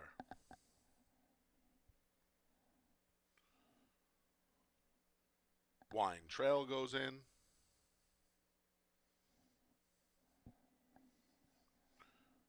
Your current 2-5 favorite, Maggie, looks to give Jackie Davis a sweep of today's early double. Last to load is Dare to Be Great. They're in the gate. And they're off. There's Dare to Be Great. She shows first. In between horses, there goes PJ's Rider. Wine trails alongside. Maggie settles into fourth. She's 3.5 from the front. To her inside, a Subtle Giant, and the trailer is Quiet Horizon. Up front, PJ's Rider asserts herself and has a 2-length lead. It's PJ's Rider and Worry. They're in front 2.5 lengths. Long shot, Wine Trail chases.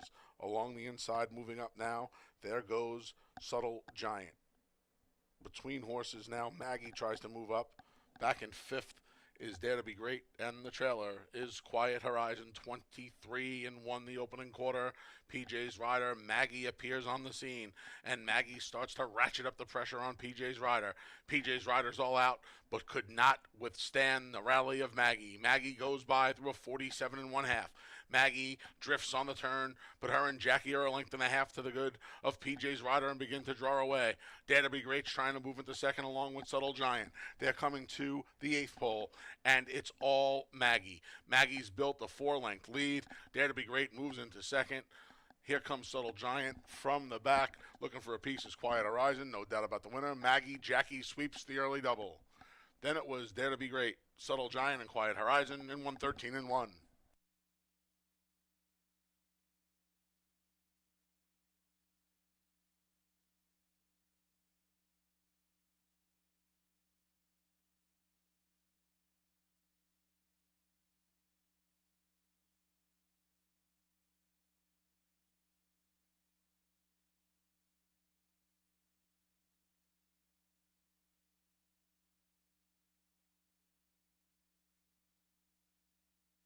Number 5, Maggie was first. 6, Dare to Be Great second. 2, Subtle Giant. Third, 1, Quiet Horizon finished fourth.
Race 2 is official.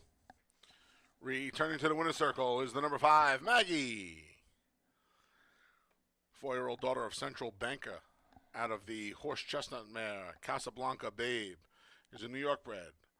Maggie is owned by Zillow Racing Stables and Dark Horse Racing Stable, trained by Ronnie Bree Jr.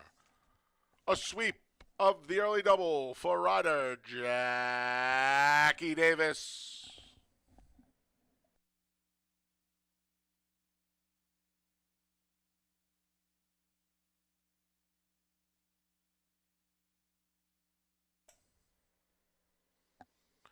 $2 double 3-5, $8.20. $2 exact to 5-6, $5.50. 50-cent try, 5-6-2, $3.25, and the 10-cent super, 5-6-2-1, $2.52. Race 3 comes up next. It starts today's $1 pick 6. No carryover in the pick 6. Here are the changes for the remaining races. Here in race 3, please note the number 2, Fidelia, raced without front shoes last, will race with front shoes today. No fronts last, fronts today, shoes for the 2, Fidelia, here in race 3. There are no changes in races 4, 5, 6, or 7. If you'll turn to the 8th race, we have these changes. A rider change for the 2, Almendro, to Jackie Davis. Scratch to 3, Dr. Blarney. Scratch the 6, number 1, Dylan. Scratch the 7, Cape Cod Gem. Again in race number 8. Put Jackie Davis on the 2. Scratch 3, 6, and 7. Post time for race 3, the start of the $1 pick 6, is in over 21 minutes.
9 minutes to post for race number 3. Good looking performance by the heavy favorite, Maggie.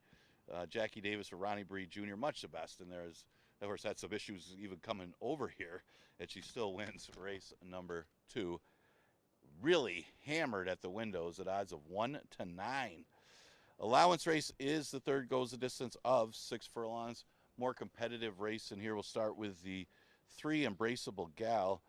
She is a horse that comes from out of it. At least she came from way out of it in her first start of the Finger Lakes season. She did run not that long ago in April in New York, and she has had success here. She had a couple wins in her first 4 starts of Finger Lakes, and then just had that second, trying to close on Bustin' Roxy. Yeah, Bustin' Roxy, the pace scenario did not favor Embraceable Gal in that race, and she just ran out of real estate. She gets an extra half furlong here. Logical horse. The horse that finished behind her, Honorable Lily. Well, see if she can make up the ground and try to turn the tables. She may be ahead of Embraceable Gal early, so she'll try to get first run on that rival before she tries to pass her. She'll be up close trying to chase after Trivia, who figures to be the early speed. Trivia, the 5 horses up in class.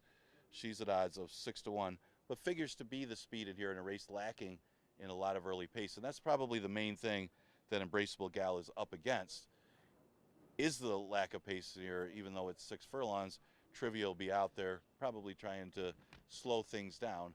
It's just a question of she good enough at the allowance level to hold off these allowance types, including the closer, Embraceable Gal. So those are the few of the contenders for the third. We start the $1 pick 6 with this race.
The field for race 3, the start of the $1 pick 6 is on the track.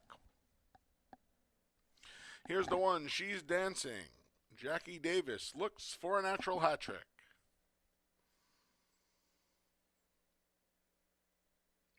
The 2 is Fidelia with Michael Davila Jr.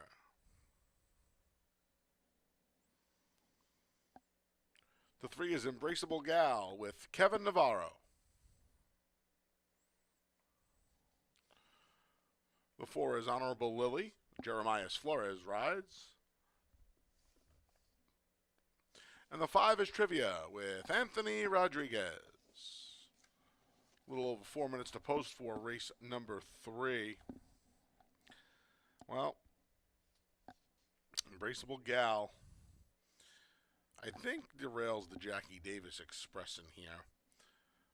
She's been the closest to Bustin' Roxy during Bustin' Roxy's 3-race win streak here at Finger Lakes to start 2024.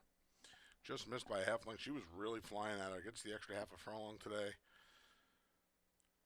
Remarkably, in 12 races, this 4-year-old daughter of Midnight Lute has never run 6 furlongs. 5.5, 7, mile and a 16th, mile and 70.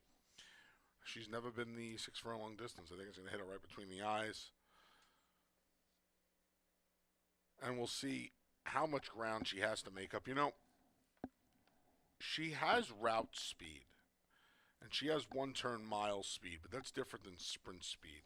Trivia has sprint speed. The number 5, my second choice, that's a very nice price on Trivia in here because provided an even break, Trivia is supposed to be in front here. And one thing about Anthony Rodriguez, young man who's making a little bit of an impression here, good little rider, he'll be aggressive. And I would imagine Trivia is going to be in front here. And I really think that's the only danger to Embraceable Gal in this race, is if a mare like Trivia gets in front of her and just doesn't stop. So I think it's a cold 3-5, and if anybody upsets the apple cart, it'll be Trivia. I put Honorable Lily, the number 4, third in here. She's hit the board in 7 of her 9 tries at Finger Lakes, no wins. It's been a while since she's gotten her picture taken, over a year and a half.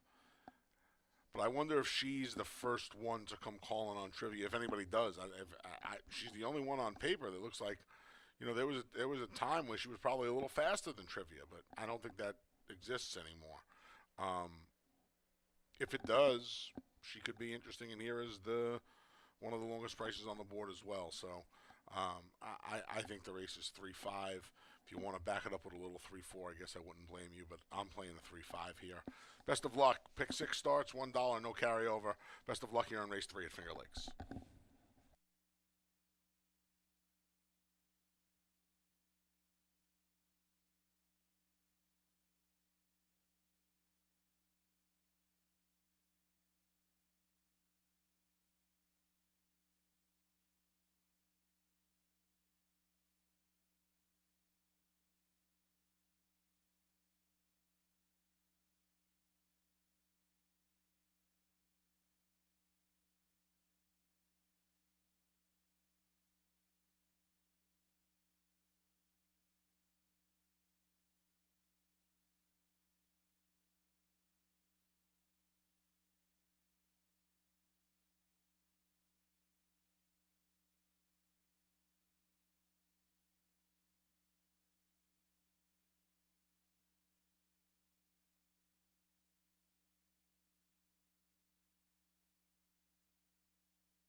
Post times in a minute. 1 minute.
The field for race 3 at the start of today's $1 pick 6 is behind the gate, and it's post time.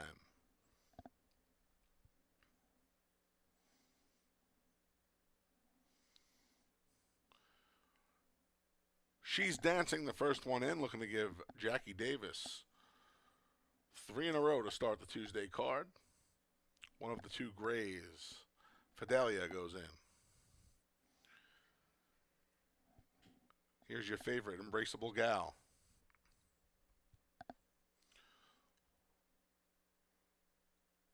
Honorable Lily's next. The last to load is Trivia.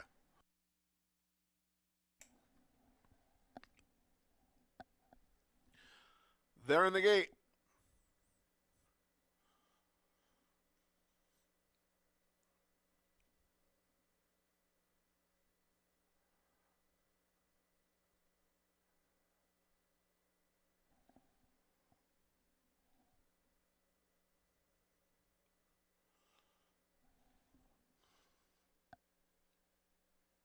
Starters in the front of the gate here, checking on one of the fillies and mares.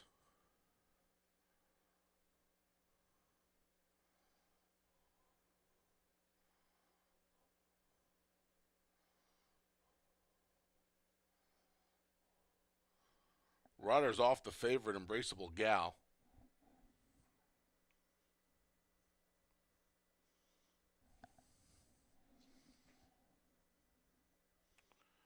Embraceable Gal's been backed out of the starting gate.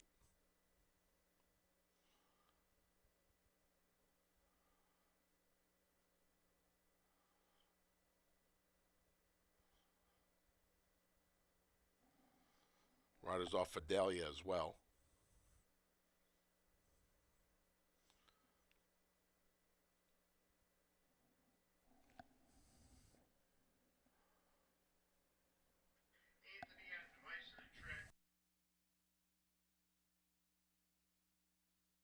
Ladies and gentlemen, your attention, please.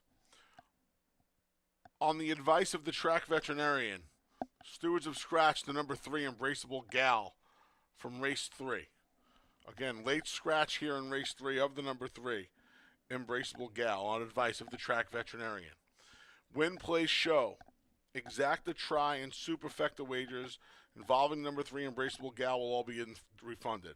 In fact, there will be no show, trifecta, or superfecta wagering. All of those wagers will be refunded now with the field of 4 and the late scratch of the 3, Embraceable Gal. No show, try, or super wagering. If you've used the number 3, Embraceable Gal, in the early pick 4 or today's pick 6, you'll get the favorite at final odds. It'll be a consolation double ending with Embraceable Gal. Double going forward will be refunded. Again, A late scratch here on advice of the track veterinarian. Number 3, Embraceable Gal, a late scratch. Show, try, and superfecta wagering canceled. They will all be refunded.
Riders are back aboard in the field, ready to go back into the starting gate. Here she's dancing.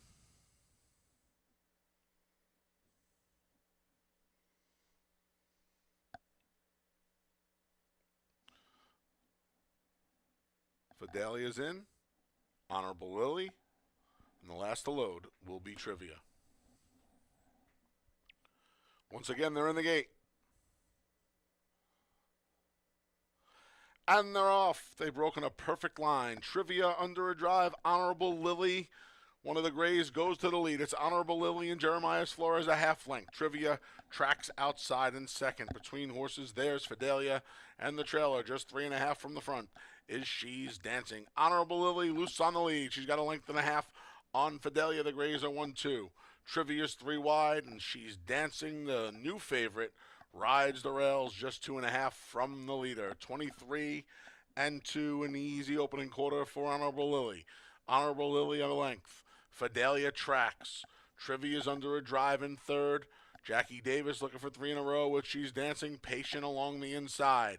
Fields making their way to the top of the stretch, led by Honorable Lily. She's been there from the start. Here comes She's Dancing through a 47-second half mile. Off the turn and into the stretch. Honorable Lily looks like she has one challenge. It's coming from She's Dancing. But Honorable Lily just spurted away to a 3-length lead.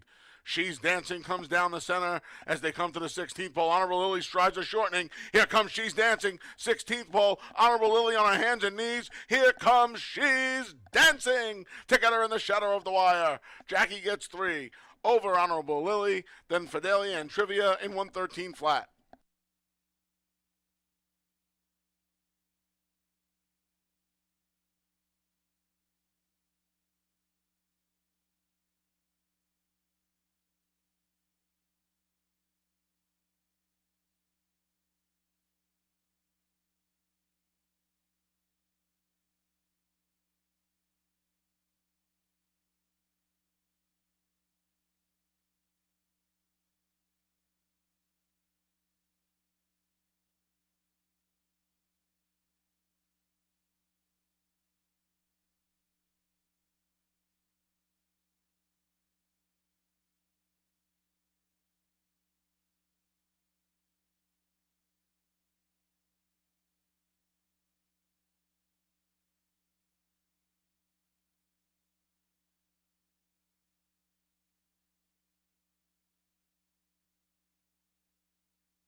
Number 1, She's Dancing was first. 4, Honorable Lily second. 2, Fidelia third. 5, Trivia fourth.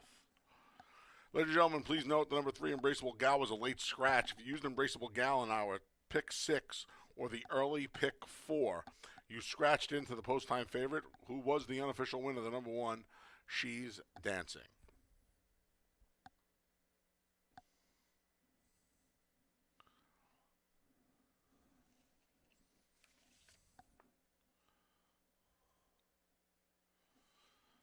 And now returning to the winner's circle is the number 1, She's Dancing. She's Dancing is the 6-year-old daughter of War Dancer out of the Unbridled Energy mare, Sterling Madam. The New York bred She's Dancing is owned by Maria Montez Hare, trained by Flint Stites. 3 in a row to start the Tuesday card for Jackie Davis.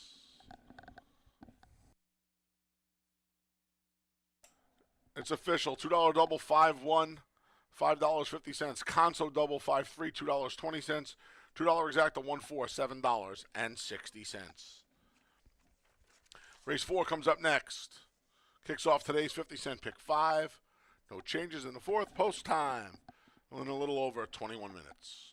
Folks, don't forget to come on out this Saturday to Finger Lakes Gaming and Racetrack for the 156th running of the Belmont Stakes. This is a unique Belmont Stakes at 1.25 miles from historic Saratoga Racecourse in Saratoga Springs, New York. Gates open here at Finger Lakes at 10:30. First post at Saratoga is 10:45. The Belmont Stakes comes your way at 6:41 Eastern Time. It features a battle between Kentucky Derby winner Mystic Dan and Preakness winner Seize the Gray. 8 others for a field of 10. Again, post time for that race is at 6:41. Come on out, Finger Lakes Gaming and Racetrack this Saturday for the 156th Belmont Stakes. Gates open at 10:30 a.m.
All right, 9 minutes opposed for the fourth. Big late scratch in the third has really affected the odds in that race. There were 4 betting interests after the scratch, so a lot of refunds, givens, pick threes, any double exact, anything with embraceable gal that you had would have been refunded. If you had the early pick 4, embraceable gal, you would have gotten the post-time favorite with that scratch, but significant scratch in the third. She's dancing, really taking advantage of that situation, was able to run down Honorable Lily. Fourth race, 11-9 claimer, goes the distance of 6 furlongs. Interesting race here for the fourth.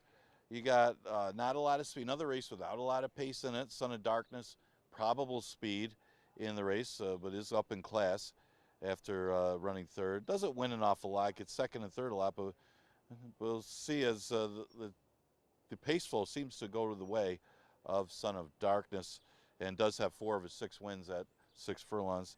Seems like a little tougher field, though, for that one, but why not take the shot off of the claim against the tougher, and is getting some play. The horse I used on top is a horse from off the pace, and that's going to be tough to do without a lot of pace in here, but Trap the Dream at this level is just better than these horses. I mean, when he was running against the 11-9s last summer and fall, was running against just better in the condition. Convertible Freeze came out of the last race in September to win. Tommy the Torch was a good one that beat him when he raced 11-9s. Before that was against allowance competition.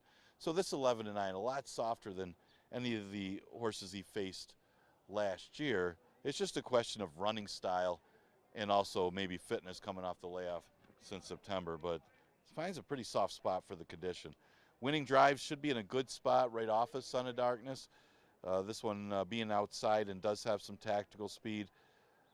Comes off a non-threatening 5th last time and was claimed out of that race as he was in for the tag in that starter condition. And goes up slightly against the 11s, but not really. Coach Bahi came back and ran second off of that race, a very close second. So the very logical horse is Winning Drive. And right now he's at odds of 7-1. So a little cold on the board, to be honest with you. There's a lot of play on Trap the Dream and even Ghost Giant. Ghost Giant is a very questionable one in here as far as where this horse is at as far as the dirt. One thing you got to say is Jackie Davis is on fire today as she won all 3 of the first 3 races.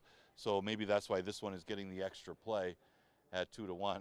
Sometimes you got to go with the hot hand, but what a start to the day for Jackie Davis. She's already won 3. We've only run 3 races, so couldn't have run any better. So maybe this one will probably end up the favorite and doesn't really deserve to be, as he's really unproven on the dirt. Most of his good form was on other surfaces. But sometimes when you got that hot hand, the jockeys will win on anything. Exacta tries Super Daily Double and pick 5 starts with a 4th.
The field for race 4 is on the track.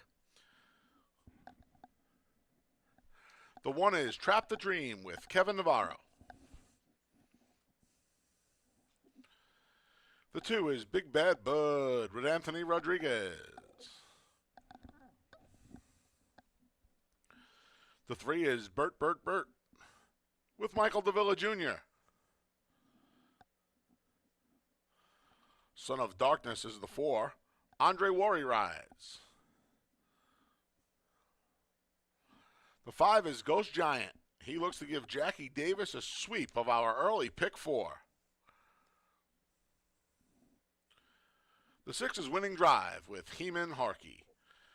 A little over 3 minutes to post to start that 50-cent pick 5. Right now it's Jackie Davis's world. We all just get to live and breathe in it. I'll tell you what, she gets this one home. She's got magic today.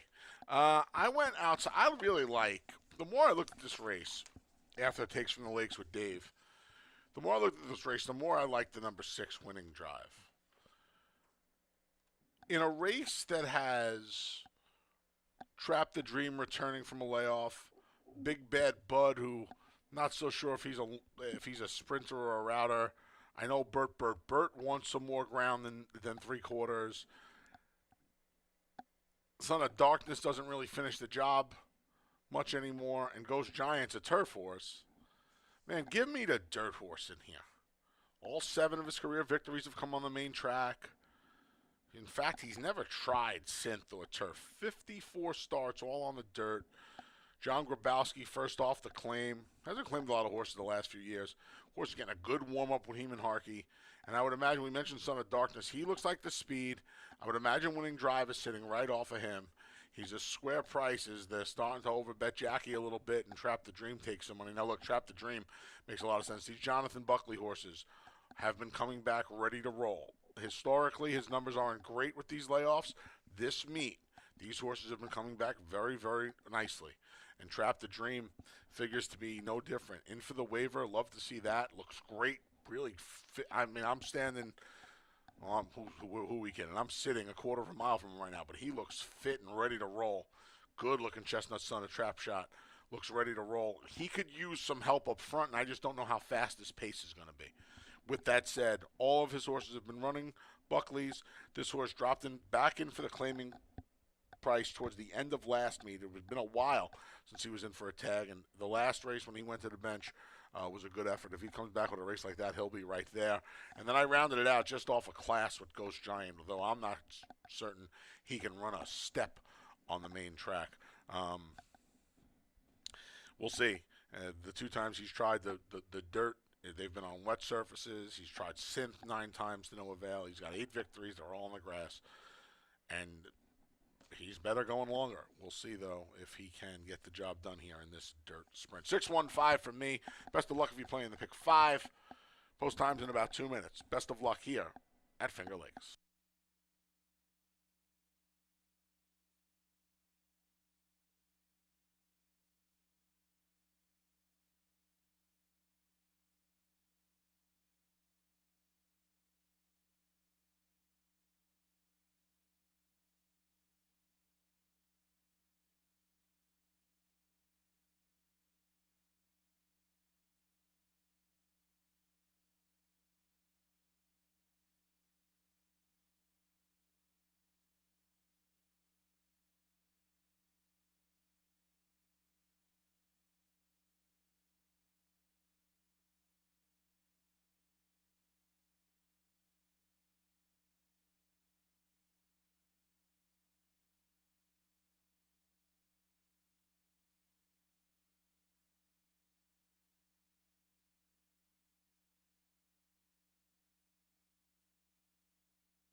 Post times in a minute. 1 minute.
The field for race 4 has made its way to the starting gate, and it's post time.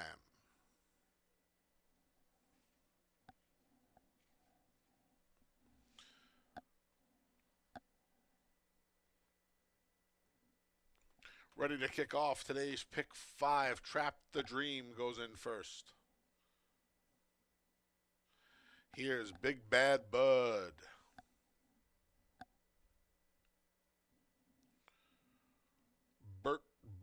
Bert goes in. Son of Darkness loads. Ghost Giant looks to give Jackie Davis 4 in a row to start the Tuesday card. Hesitates a bit, then goes in. The last to load is Winning Drive. They're in the gate. And they're off. Son of Darkness shows first and goes to the lead, challenged immediately by Big Bad Bud. Along the inside, there's Trap the Dream off the layoff, just a length and a half back in third. Then Winning Drive's fourth. He's 5 from the front. Ghost Giant trying to hustle along the inside with Jackie, and it's a long way back to the slow starting Bert. Son of Darkness leads him. A measured half length. Big Bad Bud trying to get up in there with Anthony Rodriguez, just checked out of there off heels through a 23-2 opening quarter.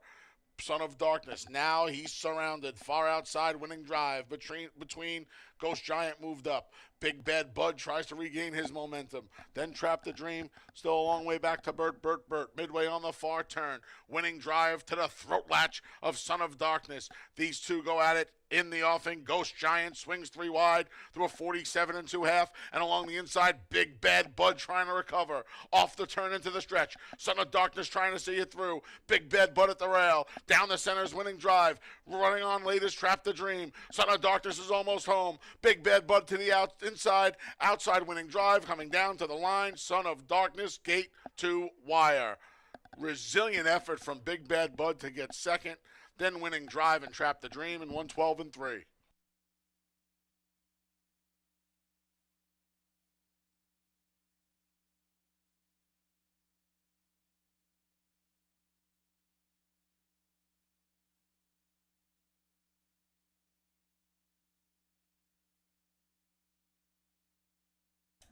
Number 4, Son of Darkness was first. 2, Big Bad Bud second. It's a photo for third.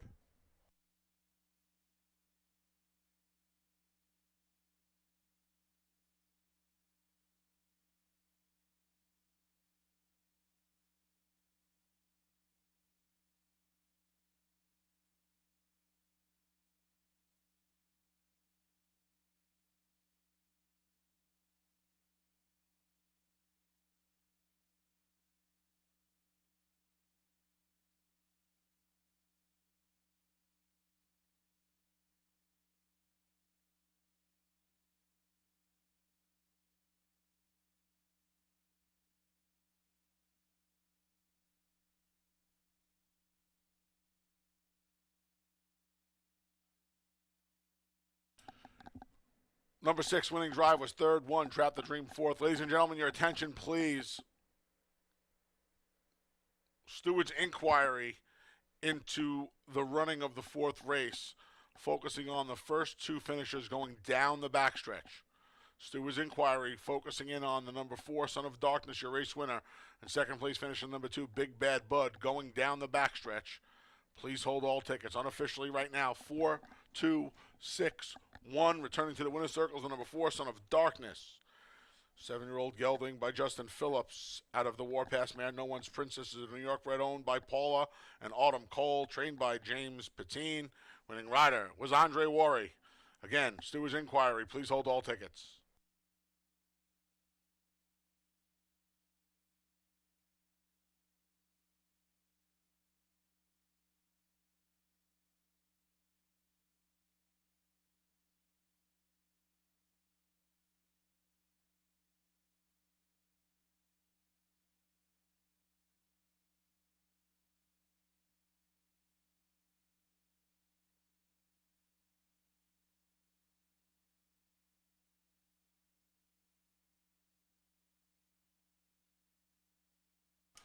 Ladies and gentlemen, also in this race, we have 2 jockey objections. The riders of the number 1 Trap the Dream, the 4th place finisher, and the 5 Ghost Giant, unplaced in the race, are lodging a claim of foul against 3rd place finisher, number 6 Winning Drive, for interference on the far turn. There is a steward's inquiry focusing on the first 2 finishers. There is a jockey's objection.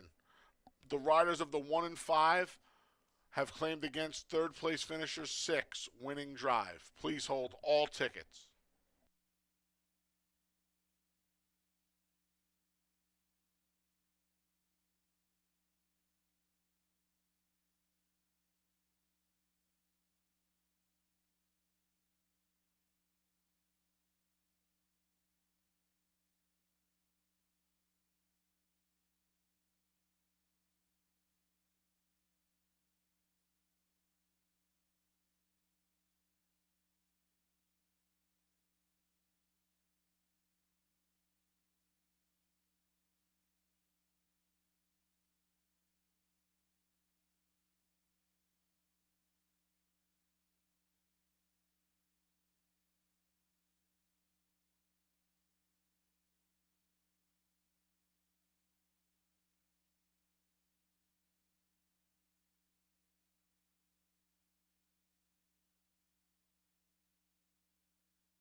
Ladies and gentlemen, there has been a disqualification.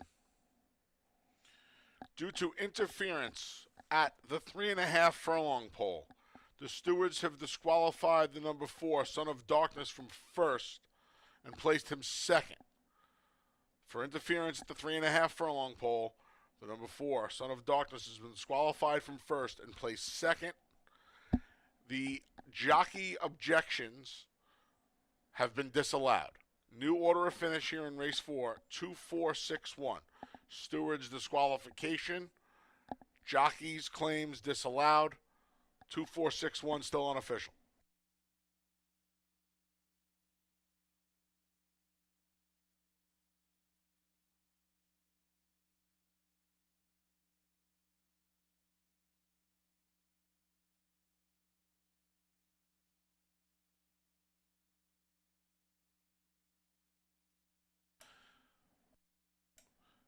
If you'll turn to your television monitors, we'll take a look and review the disqualification. In front in the yellow hats, number 4, Son of Darkness, you'll see right there. He comes in and makes contact with the number 2, Big Bad Bud, forcing Big Bad Bud and rider Anthony Rodriguez to steady along the inside. Right around the 3.5 furlong pole. Thus the cause for disqualification. Race 4 is now official. $2 double, 1-2, $50 even. $2 exacta, 2-4, 111.50. 50-cent try, 2-4-6, 69.75. 10-cent super, 2-4-6-1, $22.52. 50-cent pick 3, 5-1-2, $26.12. Console pick 3, 5-3-2, $11.10. 50-cent pick 4, $48.12. Race 5 comes up next. Kicks off today's late pick 4. No changes in races 5, 6, and 7. If you will turn to race number 8, we have these changes. Rider change from number 2, Almendro, to Jackie Davis. Jackie Davis rides the 2, Almendro. Scratch the 3, Dr. Blarney. Scratch the 6, number 1, Dylan. And the 7, Cape Cod Gem. Post time for the 5th. And the start of the late pick 4 is in just over 16 minutes.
Fifth race, a 5,000 claimer, never won 3 condition for fillies and mares after, well, Big Bad Bud awarded the victory as was bothered down the backstretch by Son of Darkness.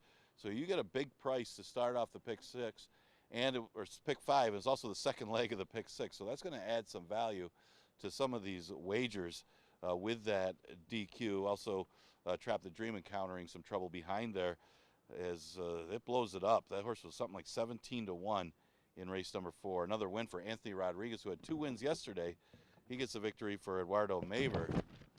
Tough horse to come up with, as it was a weaker 11-9 field, but that's a good one to have if you're starting off a pick 5. This was a never won 3 condition for fillies mares, and looking at the board right now, Bridal Reign's going to be a short price favor, maybe by default, as this race did come up soft, and she's coming off a 3rd place finish in a tougher field. I mean, Bonfire Diva did look pretty good in victory, as that one drew away from Motley Sue. Stephen Fred, I think, rode that one. Motley Sue still held on to the 2nd position. Arguably a tougher race than this one. Not that it was that strong a race, but this race came up even softer. And she's making her 2nd start of the year after being in for the waiver last time. Numbers-wise, she's just a little bit better than this field, and it's just a matter of just weaker rivals that she should find herself in the winner's circle. She's a short pricer now, 3-4. Never thought Unbridled Reign would be 3-4, but it is the competition you're up against. Maddie Surprise would be the horse to beat if you go by last year's form. She just has not fired at all in her 2 starts this year. She did run 3rd behind a Much the Best winner, War Tapped. Again, it's not like she's going to beat War Tapped, but last race, man, she did not fire at all, finishing behind Unbridled Reign. So if you can forgive the last race to draw a line through it, you can make a strong case for Maddie Surprise. Just tough to do, but she'll have to run better than what she did last time. One thing you say is it is a preferred distance. Both of her career wins have come going 6 furlongs. Exacta Tri Super Daily Double Pick 4 starts with the 5th. You got 7 minutes to post.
The field for race 5, the start of the late pick 4 is out on the track.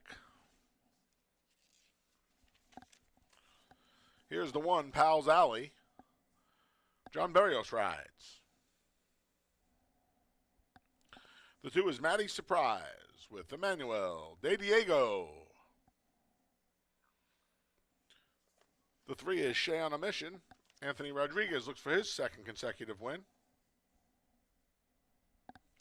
The 4 is Magnificent Mags with Rafael Rohina Jr. The 5 is Automated Teller and Andre Worry. And the 6 is Unbridled Reign with Michael Davila Jr. All right, interesting start to the lead pick 4 today. You got a heavy favorite in here, number 6, who we'll get to in a minute. My top picks at the rail. It's Pal's Alley. I don't I didn't know what to do in here. I knew I didn't want to pick the favorite because a lot of the Ronnie Breed horses fired their best shot first off the layoff, and she did not. She can win. Pal's Alley did not race well off the bench and finished well behind Unbridled's Reign, but then came back and showed good improvement, I think, against a better field last time out. Now, another stretch in distance, third off the layoff. We'll see if Pal's Alley can improve in that third try off the bench. She's a good price to find out, 6-1's right around what I thought she'd be. She might be able to tick or two lower before all is said and done. I like her to upset the number 6 Unbridled Drain, who, if she runs her last race, she's going to win. But she's going to be a short price. And, I really didn't want anybody at a short price in here, to be honest. Michael DeVille is having a good start to the meet as well. This mare's only been off the board twice in 14 starts at Finger Lakes. Interesting enough, both of those starts were at this 6-furlong distance. She doesn't have a lot of early speed going short. She used to. She doesn't anymore. So she could be a little bit of a victim of a race that does not feature a lot of pace in here. We'll see how Michael deals with that early on. She makes a lot of sense, don't get me wrong, but she's just too short of a price to pick on top for me. And then the 3, Shay on a Mission, feel like definitely going to benefit from that first race up here, first race for the barn. I feel like she kind of ran against some better horses as well. She has a 6-furlong race under her belt already, unlike who I believe to be her 2 main rivals in here. And I can't believe she's a shorter price right now than the 1. So I definitely want the 1 at the bigger price. She's kind of taking some of that sneaky money in here, even though she was that price on the morning line. I thought she'd be a little bit higher. 1-6-3 for me. Kicking off the early pick 4, I would do it with the 1 and 6. Best of luck here at Finger Lakes.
Less than a minute. The field's making its way to the starting gate.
The field for race 5. It's made its way to the starting gate, and it's post time as we kick off the late pick 4.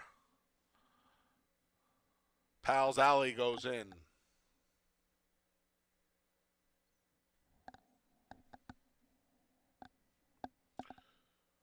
Maddie Surprise up next.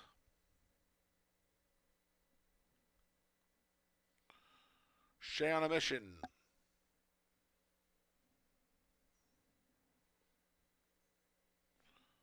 The Gray Mare, Magnificent Mags. Automated Tellers up next. Last to loads, the big favorite, Unbridled Drain.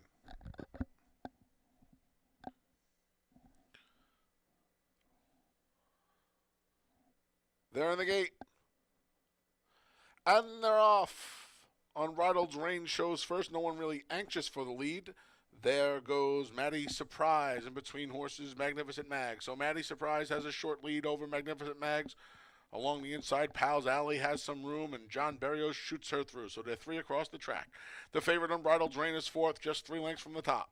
Moving inside of her, Shay on a Mission, and the trailers, Automated Teller, 6 lengths from the lead. Pal's Alley made the top through a real easy opening quarter of 23 and 4. She has a length on Maddie Surprise, who tracks in second. 3 deeps, Magnificent Mags. Moving up in 4th is Shay on a Mission, just inside and ahead of Unbridled Drain. 2.5, 3 more back to Automated Teller, who trails.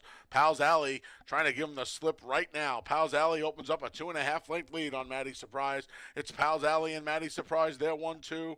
Through a half and 48 flat. Pal's Alley, Maddie Surprise, Magnificent Mags wanders to the inside, down the center. Unbridled Drain still has a lot of work to do. Shay on a Mission's at the rail. Pal's Alley's wandered to the middle of the track, but she's still there. Maddie Surprise, a final run at her inside Magnificent Mags. Pal's Alley trying to hold off Maddie Surprise. Pal's Alley heads up, ride by John Berrios. He stole it. Pal's Alley, then Maddie Surprise and Magnificent Mags in 114 and 1.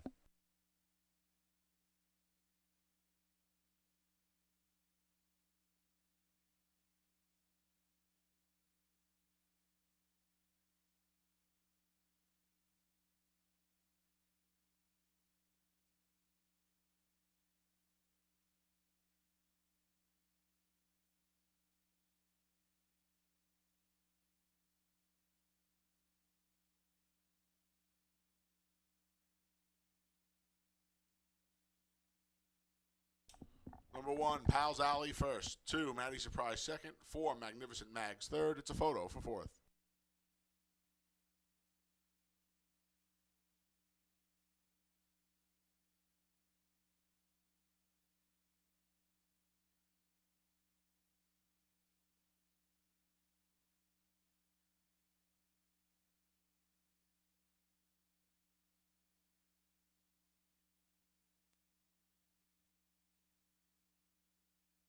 Six, Unbridled Drain was 4th.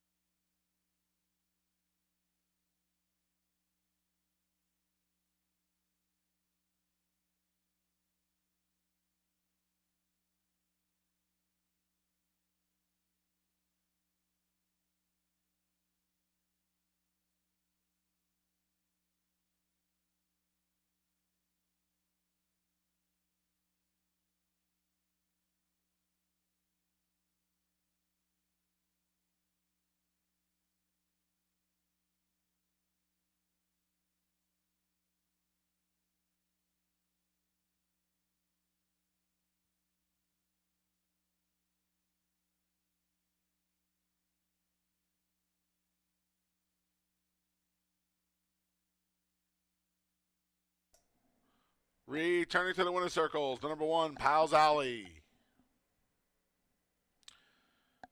5-year-old mares, a daughter of Normandy Invasion, out of the crypto clearance mare, Waltz Me Matilda. The New York breds owned and trained by Lugu. Luis Gutierrez, winning rider, John Berrios, and it's official.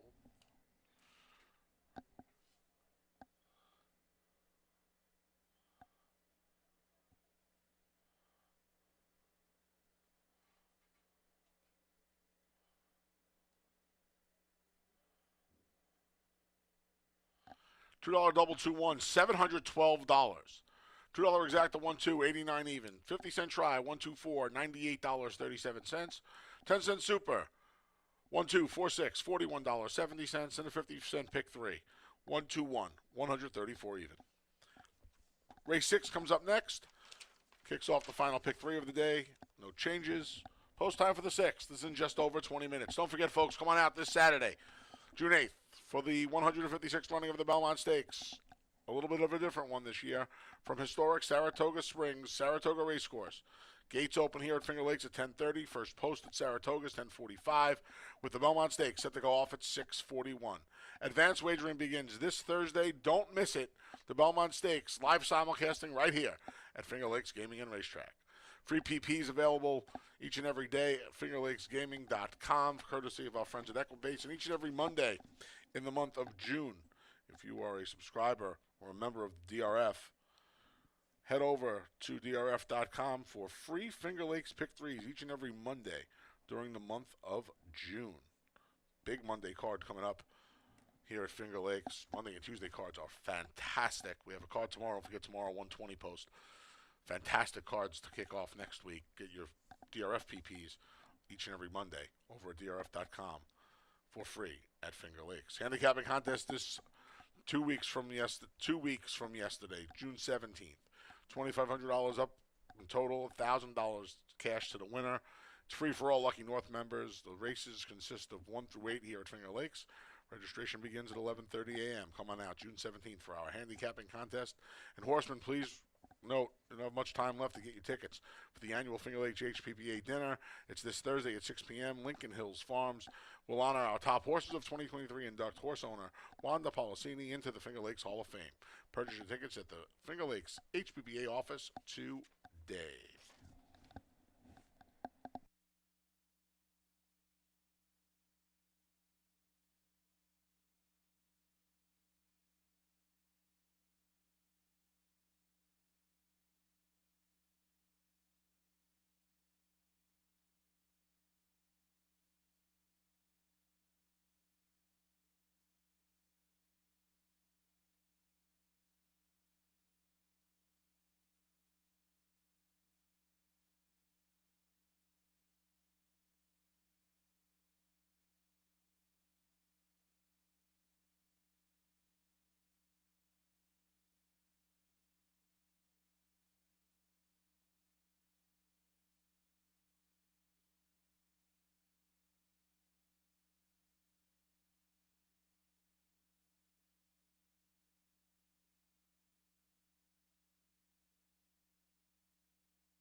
Getting ready for race number 6. Yeah, pace makes a race, and so does the fractions. So Pal's Alley allowed to get the lead over Maddie's Surprise. Went in 48 to the half for 6 furlongs. That's not a mile and a 16th. That's 6 furlongs. The Pal's Alley went 48, and Lugu gets the victory. John Barrios rated that one to victory, and that'll start off the late pick 4. Big price, Pal's Alley. I think our announcer, Anthony Sabile, had that one. 6th race, a 5,000 claimer. Now where's the race it's a day or never won 4 condition. Goes 5.5. I have a race you can narrow down. I mean, if Ouch That Hurt is sharp and ready off of this layoff, he's, of course, is going to be awfully tough. I was assuming she would sit that pocket trip behind Bad Connection, or at least try to get off the rail right behind Bad Connection. You know Bad Connection is going to the lead. That's her way of going. She's going to go to the front. Ouch That Hurt should be just off of her. And Barrow won a couple just like this one yesterday off of the layoff. Just better horse than the rest of them. So if she runs her race, she's going to be awfully tough. They're hitting her right now at odds of 3-2. Tasty Wave at 2-1. It's a horse that was just simply running over her head for a lot of her career. She dropped to 5,000 and responded to the drop with a victory in November. I think it's a positive sign she stays at 5 for the waiver claim. This is more of a realistic spot for her, and she's a threat to be in the number. She's never won at this distance, though, of 5.5. Seems like she's a little better going 6 furlongs. The one-horse Baby Fade, to me, looked like the biggest threat to Ouch That Hurt. If Ouch That Hurt doesn't come out running, Baby Fade is a very logical horse. So she ran second, and before that third behind very much a lone speed winner in Determined Love. I mean, that horse had everything her way, both the 4.5 and 5 furlong race. This horse never really challenged her at all last time either, and just kind of ran for second. But she was a clear second behind the third horse. So if Ouch That Hurt doesn't have it off the layoff, horse is very logical from the inside. Not getting much for early play at 8-1, but I just got to assume Ouch That Hurt's probably going to be the winner anyway. But if that one doesn't win, she's a big price at odds of 7-1. Exacta Tri Super Daily Double Pick 3 starts in race number 6. Got 8 minutes to post.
Field for race 6 is on the track. Here's the 1, Baby Fade with Joel Cruz.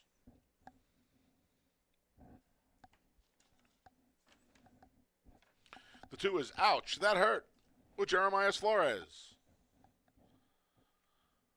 The 3 is Bad Connection. Nazario Alvarado rides. The 4 is Tasty Wave. Donovan Miller's in the saddle. The 5 is Dosage and Mimosas. Luis Perez is in the boot. The 6 is Central Capital with Jackie Davis looking for her 4th win on today's card.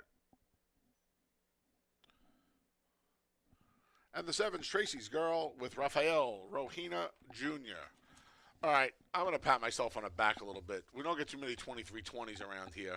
Pals Alley, let me tell you what, John Berrios, a tip of the cap to you, my friend. That was a good job recognizing no speed in the race. Steals a 48 half and is home Jerome. 2320. Good way to start the pick 4. There's only 39 bucks left alive in the pick 5. That pool had over $23,000 in it. So there's $39 left. Best of luck if you're alive in the pick 5. I don't know the numbers on the pick 6, but there was a little over 4,600 bet into it today. I would imagine that is we'll be looking to carry over into tomorrow's card.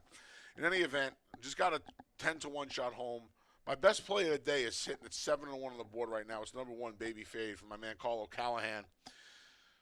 Source was victimized by Determined Love just getting ridiculously loose on 2 leads in the first 2 starts up here after wintering down at Penn. Carl's had this horse for 5 starts now. After the first start, they've been all board placings. A win at second, a couple of thirds, one here at Finger Lakes, one at Penn. She has a great post, too, because the 3 fillies and mares to her outside all have speed. The returning number 2, Ouch That Hurts, the gray who's on the screen right now, is your 3-2 favorite. Now, Paul Barrow's horses have been coming back. Guns blazing. This filly went to the bench 3 for 4. But she's a need-to-lead type, and she is a prototypical need-to-lead type. To me, I don't think she wants to pass horses anymore. Dave told me earlier she did. I don't think she wants to pass horses anymore. And I just believe that with Bad Connection in number 3 and the 4, Tasty Wave, at least one of them has to put some pressure on her today. If they don't, she'll likely win. But if they do, she'll get beat. And I don't want to find out at even money. Give me Baby Fade at 7-1, who has enough tactical speed to be the first one calling. Then Ouch That Hurt, and then this filly, Bad Connection. See if Lugu can go back-to-back on the Tuesday card. I'll tell you what, she was pretty good last time. She got away with an easy half mile in 46 and 4, and was able to just waltz home as the 1-5 favorite. Right, when you're 1-5, you're supposed to win. That was her 3 life. Now she has to jump into deeper waters. We'll see if she can. That was her best race in a while last time. If she can duplicate that, she got a chance to get a piece. I don't know how much improvement she would need to win this one, though. I think it's as easy as 1, 2, 3. Final pick 3 of the day kicks off here. Best of luck. This is the best play of the day. Number 1, Baby Fade.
Post times in a minute. 1 minute.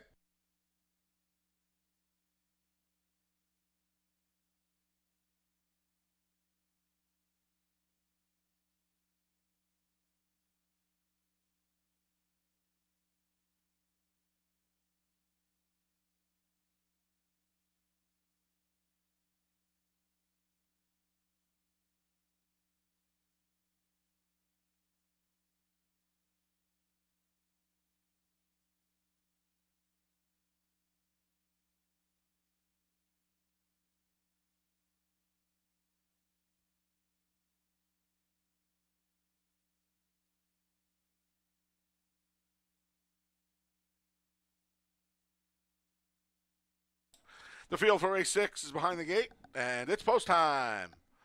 Set to load for race 6. Baby Fade goes in first.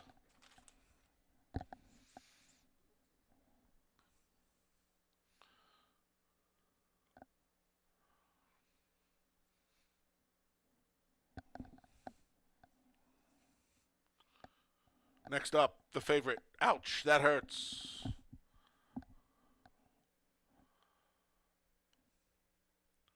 Bad Connection goes in. Here's Tasty Wave, one of 2 gray fillies in the race. Dosage and Mimosas. I don't know if those 2 things go together, but she's in. Here's Central Capital. And the last to load is Big Long Shot, Tracy's Girl.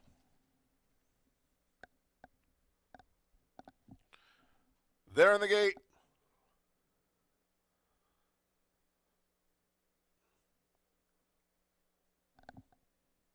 Little fractious, settle down.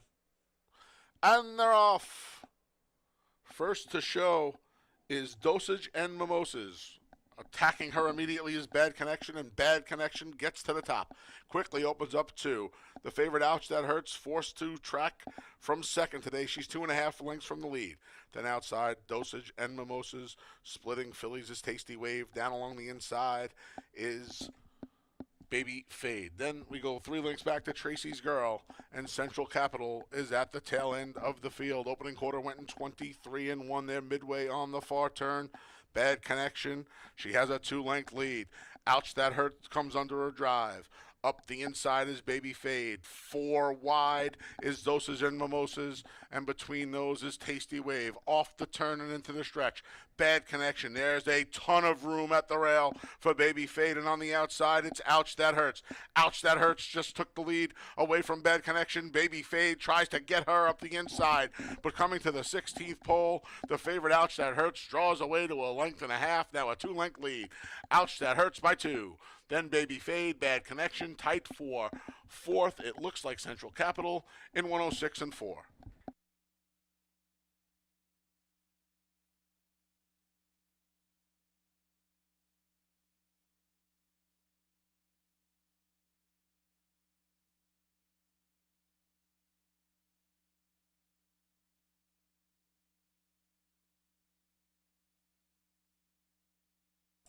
Number 2, Ouch That Hurts first. 1, Baby Fade second. 3, Bad Connection third. It's a photo for 4th.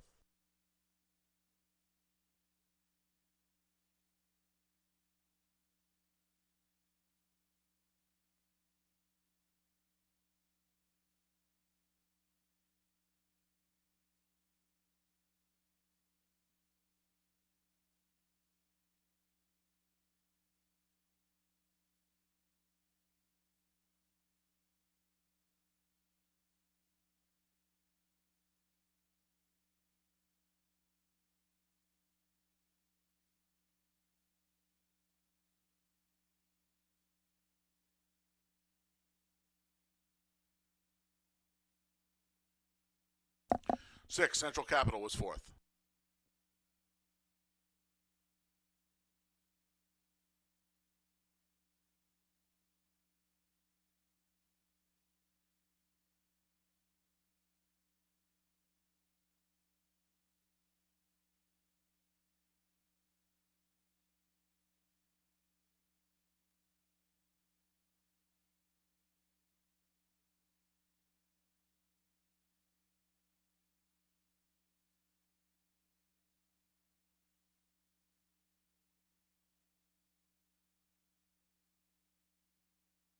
Returning to the winner's circles, the number 2. Ouch, that hurt.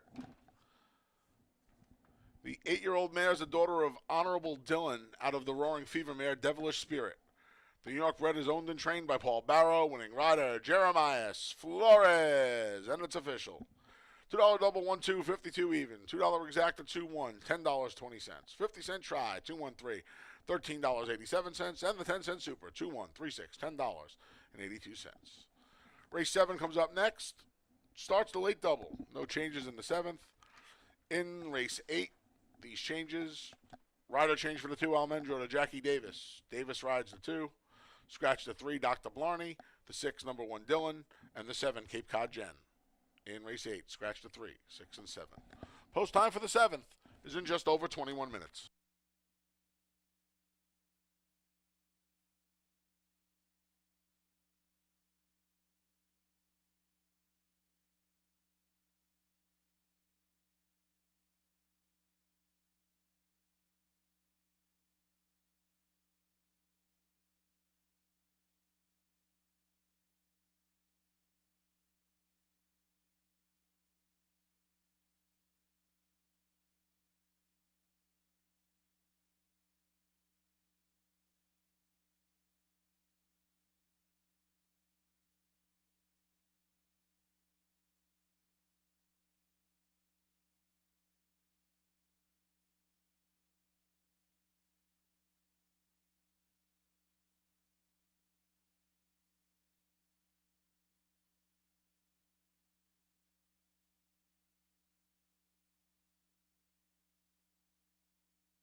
Got 11 minutes to post for race number 7, and ouch, that hurt. A popular winner in race 6, and just a matter of was he fit and ready enough? And yeah, you knew Bad Connection would come back to her, and Flores rode that one perfectly. Gets the victory for Paul Barrow, who had 2 winners off the layoff yesterday. There's another one without her. It was just simply better than that field. 7th race, an allowance race, Fillies and Mares. Never won 3 condition. Here's another one. You might get a short price favorite. Honest Banker comes out of a race won by My Bronx Baby. My Bronx Baby is a real good one. That one has been outstanding.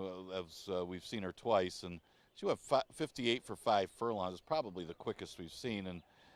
And this one actually tried to challenge her early in that first quarter of 22 and hung in there to be second despite challenging her, and was a few lengths back to Star's Delight in that race. So you would think if she repeats that effort, Honest Banker will be awfully tough to beat in race number 7. A lot of ifs, though. The 5 horse is Silent Invasion. She's got the route speed, but in sprint races, she's more of a stalker. As you look back to when she broke her maiden against maiden special weight 3-year-olds, she had more of the stalking trip. She doesn't have as much speed going short as long, and she certainly doesn't have the speed that Stars Delay and Honest Banker has. But she might be the one to get a trip in here because of her sprint running style, and that could put her in the mix despite coming off the layoff. It's only just as good going short as long. The 2 Stars Delight, cold on the board right now at 10-1. It's all a question of the tactics here of the 2 and 3. She obviously ran an improved race in that race her second time out after, well, her first start was actually a good race considering she was 26-1 in that race. Would expect her to run an improved race second time as a 4-year-old in this one, especially if she's able to make the front on Honest Banker. Thought she was a threat in here, but she is a big price right now at 10-1 as the money is starting to really show on Honest Banker. Exacta Tri Super and Daily Double offered in this race. You got 9 minutes to post.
The field for race 7 is on the track. The 1 is Tumbles with Donovan Miller.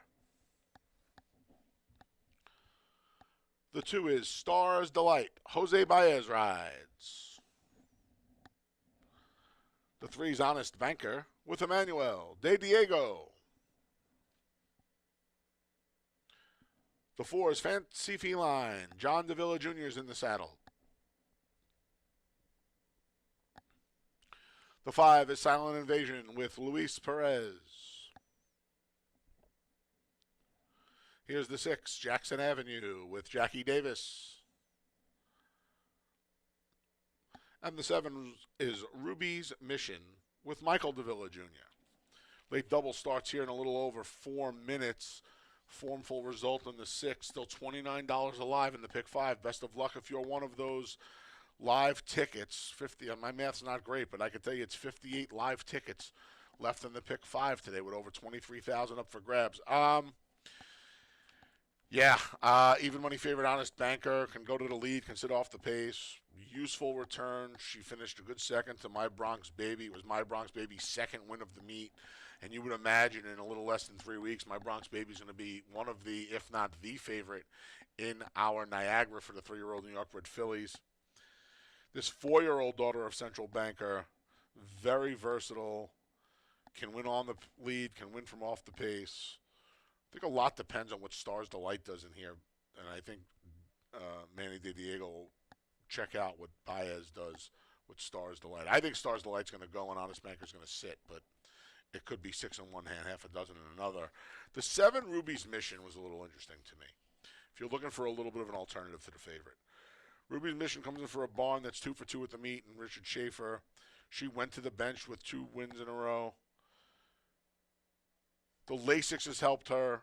The blinkers kind of incrementally helped her. The Lasix helped more. And I just think she's getting good now. She's turning 4.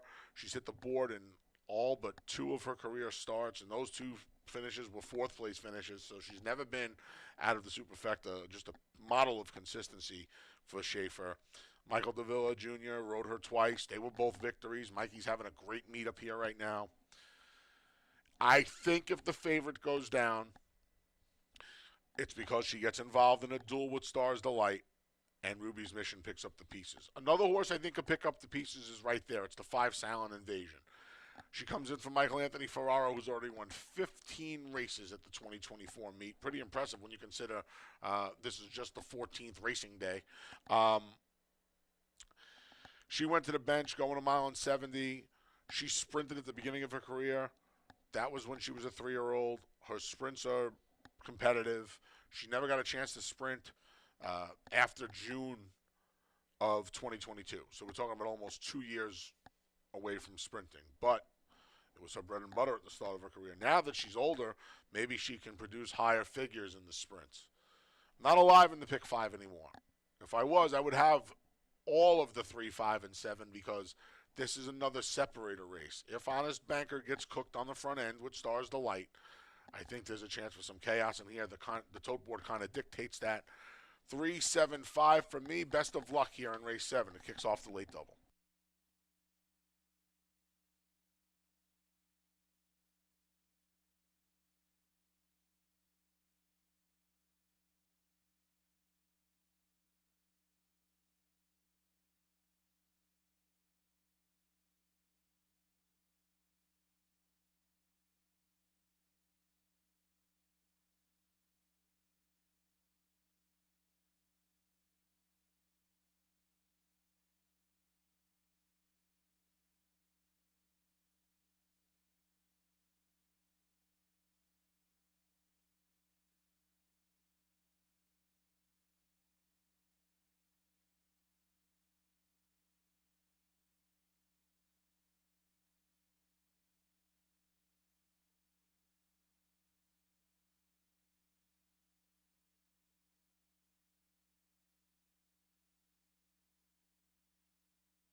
Post time in a minute. 1 minute.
The field for race 7 is making its way to the starting gate, and it's post time. So number 1, Tumbles, has been loaded in without the rider, and Donovan Miller is going to climb aboard now that she is in the starting gate.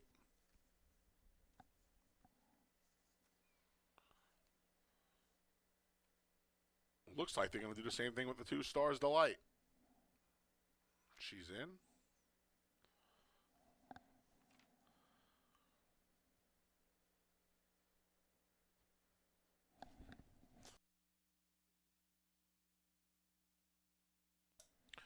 Here's the favorite, Honest Banker. Being a little stubborn behind the gate is Honest Banker. She goes in.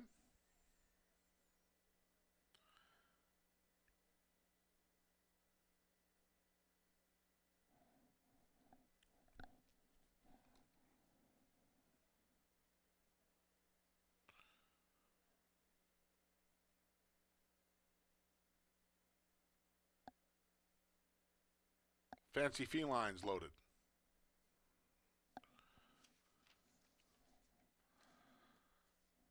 To the outside goes Ruby's Mission.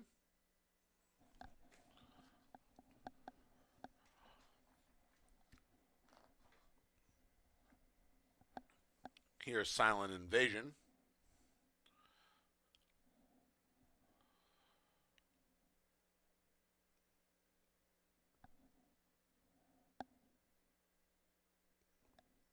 Jackson Avenue will be the last to load.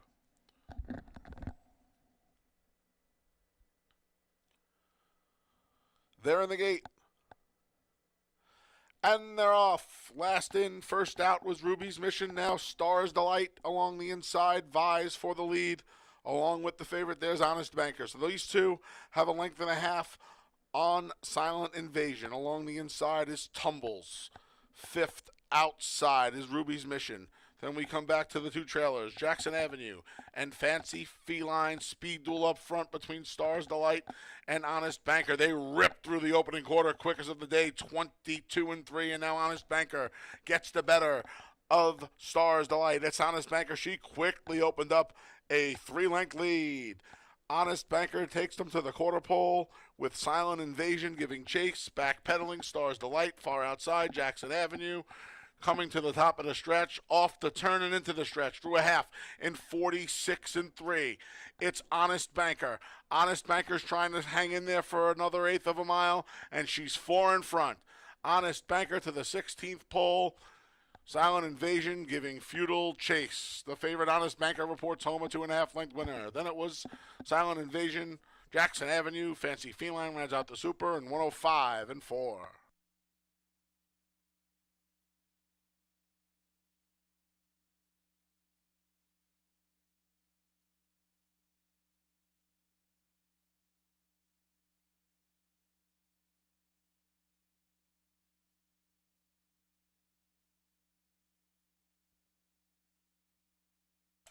Number 3, Honest Banker was first. 5, Silent Invasion second. 6, Jackson Avenue third. 4, Fancy Feline checked in fourth.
Returning to the winner's circles, the number 3, Honest Banker.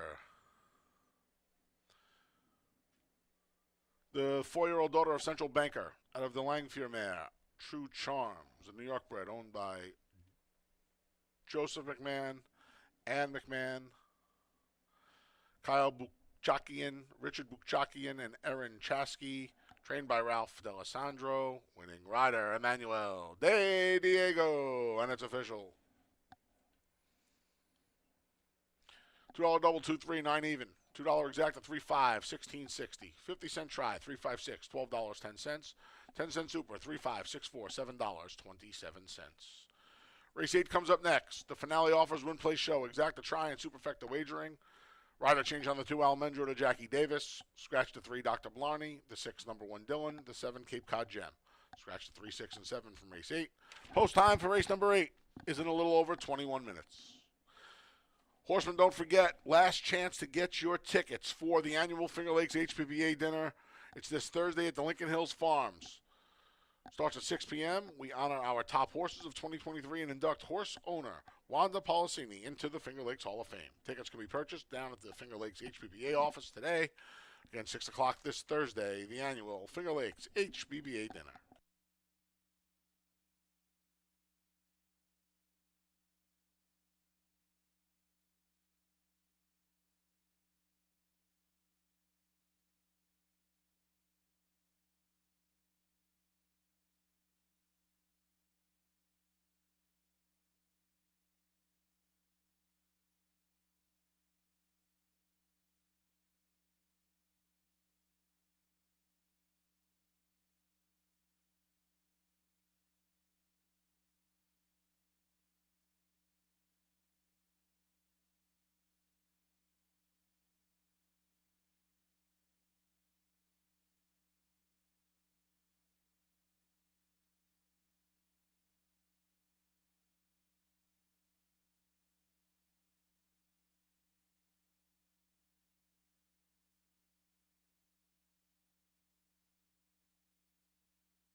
Getting ready to conclude this Tuesday card with race number 8. Looking back at the 7th, Honest Banker, just too good for that field. Was able to get out sharp enough. It was right with Stars Delight early. Put that one away, and nobody was even close as Honest Banker. No My Bronx babies in the race. She was able to handle that field quite easily in race number 7. Victory for Ralph D'Alessandro of the Barber. Emmanuel Di Diego guiding that one to victory. When we look at the last, Dr. Blarney scratch. We had actually 3 scratches. The 3, 6, and 7 all out. Big scratch of the 7 Cape Cod Gem really affects the pace in this race. Of course, Dr. Blarney, probably near retirement, Dr. Blarney, but what a career he's had here at Finger Lakes. I think he's won down at Delaware. He's a mass bred. Horse has had a great career for Carl Grusmark. Not sure if we'll see him again. New York Anthem is the 8-5 favorite. Looked good last time off of the layoff. Just taking over and guided to victory against a similar field, maybe even you could argue is a little tougher field in the waiver claim. That was in the slop. Of course, it's not like he had a great record in the slop. He never won in 3 starts prior to that race. But New York Anthem looked the part. If he could just repeat that effort or even move forward, he should be awfully tough in here. Just and I think the scratches actually help him. He's just got to chase after Almondro, who with the scratches might be his biggest threat, because Almondro certainly could get the front end now without a lot of company, except for maybe New York Anthem if that one decides to challenge early. But with the scratch of Cape Cod Gem, it really does help the chances of Almondro, who showed great speed from the gate last time. I know the pace and the fractions don't look that fast and weren't that fast, but it's just that initial burst that this horse had out of the gate that got him to the lead over some other horses that had speed in there. And he actually sustained himself pretty good. He just got caught at the wire by a good horse in forward motion. So he's dangerous in here. Problem is, it's 6 furlongs, not 4.5. You're not going to shoot out there and steal it as easily with New York Anthem in the race, but he could be a threat in here. The one horse Double Shot liked more initially with all the pace in here, but now that they're scratched some of the speed out of the race, it does compromise the chances of Double Shot with that big late run. New York Anthem just defeated him when they faced in their last start, going shorter, 5.5 in the slop, which is a track that Double Shot likes. Exacta Tri Super offered in the last race. Just a reminder, we do continue live racing Monday through Wednesday. So our next live day will be tomorrow with that 1:15 first post.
The field for the finale is on the track.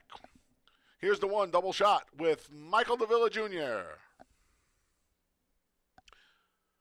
Entry mate 1A, Max Foster, has Kevin Navarro riding. The 2 is Almendro. Note the rider change to Jackie Davis, looking for her 4th win on the card. Scratch the 3, Dr. Blarney.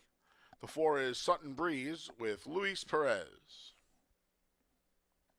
Here's the 5, New York Anthem. John Davila Jr. rides. Scratch the 6, number 1, Dylan, and the 7, Cape Cod Gem.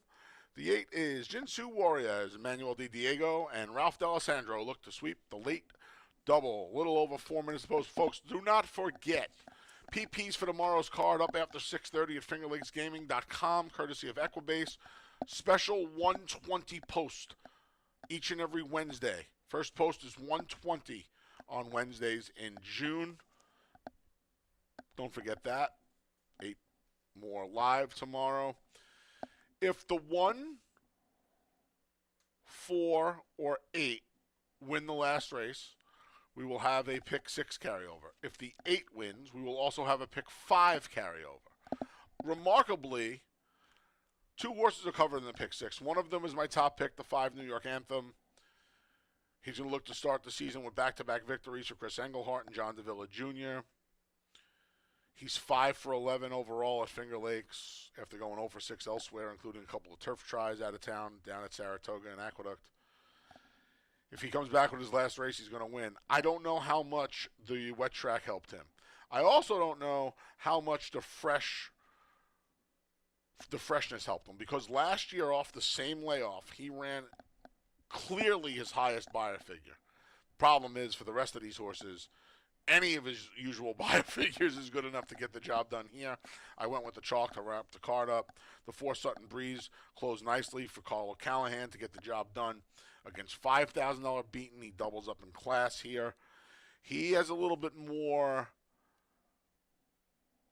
of a chance to pull a trip here, I think, because there's some early speed, and he has enough tactical speed to not have to leave himself with too much to do. He was good when he was forward last time. I'd imagine that's going to be the game plan today. And then Almendro at the fence just missed on the return to forward motion as the favorite. Stays at the level. Went to the bench at this level and got the job done again in the slot. I wonder at this point of his career if he's not a little better with some moisture in the ground. 5-4-2 in the finale again. Don't forget, please, 120 first post tomorrow. PP's up at fingerlakesgaming.com, courtesy of Equibase, sometime around 6:30. 8 race card tomorrow.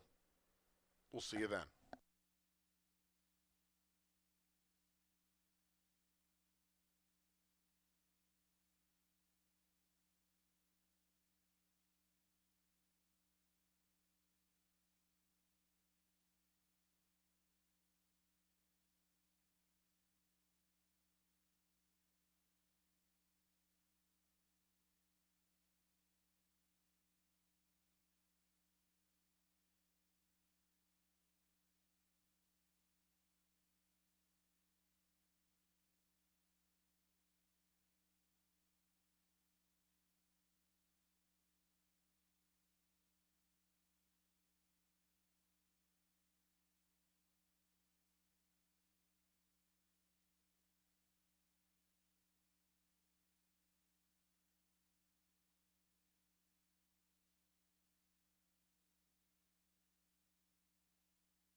Post times in a minute. 1 minute till the finale.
The field for race 8 has made its way to the gate, and it's post time. Set to load for the finale. Don't forget, first post tomorrow, special first post 1:20 tomorrow afternoon here at Finger Lakes. The 8 race card.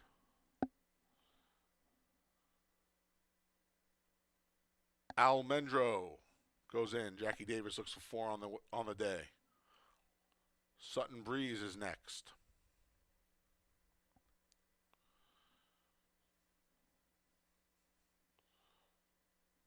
Double Shot goes in.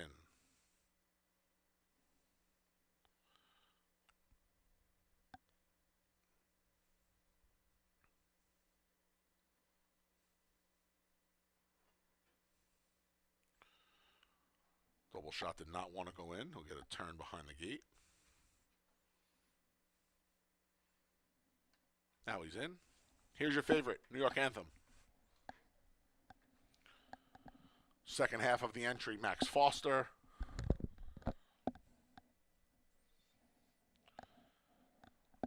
Last to load will be Jinsu Warrior. They're in the gate. And they're off. New York Anthem shows first to his outside. There's Max Foster. Along the rail is Almendro. Between horses is Sutton Breeze. Then we come back on the outside to Ginsu Warrior. And that's a long way back to Double Shot. He's probably 10 lengths from the lead. They're mixing it up front. New York Anthem, the favorites, found his way to the lead ahead of Almendro, who rides the rails in second. 3 deep is Max Foster between Sutton Breeze. Quick first quarter, 22-4. Back in fifth, just 3.5 from the front, is Ginsu Warrior. Double Shot's got plenty of pace to run at. He's going to have to make up 10 lengths, though, to win the finale. They're midway on the far turn, and they're led by New York Anthem. He lets it out a notch and opens up a 2-length lead. Almendro along the inside. Between horses, there's Sutton Breeze. From the back, Double Shots uncorking a rally. They went the half in 46-2. New York Anthem turns for home with a 3-length lead. New York Anthem to the 8th pole, 3 in front. Trying to run them down from second is Sutton Breeze. Late rally from Double Shot, but they're in deep stretch now, and it's all New York Anthem. The favorite's going to report home an easy 3.5-length winner. It got tight for second, but Sutton Breeze held off Double Shot. Quick final time, 1:11-4.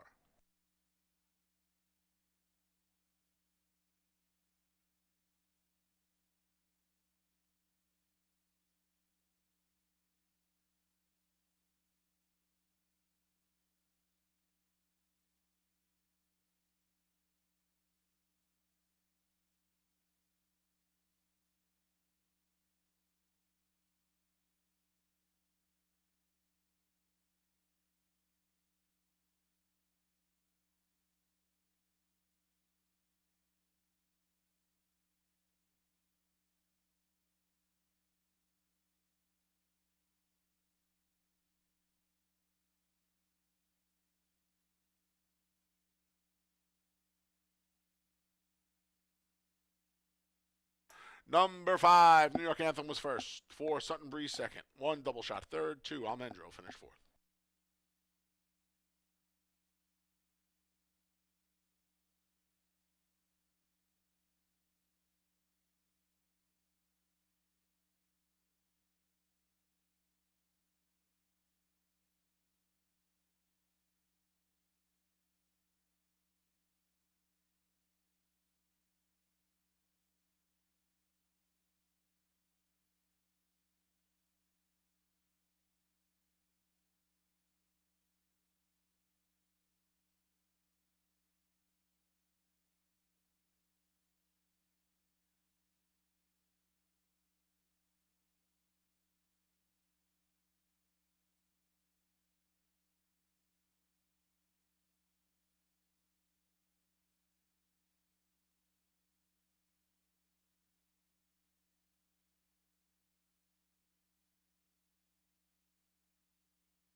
Race 8's official. Returning to the winner's circles, the number 5, New York Anthem. 5-year-old gelding by War Dancer out of the elusive quality mare Lady Junebugs, a New York bred owned by My Purple Haze Stables, trained by Chris Englehart. Winning rider, John Davila Jr.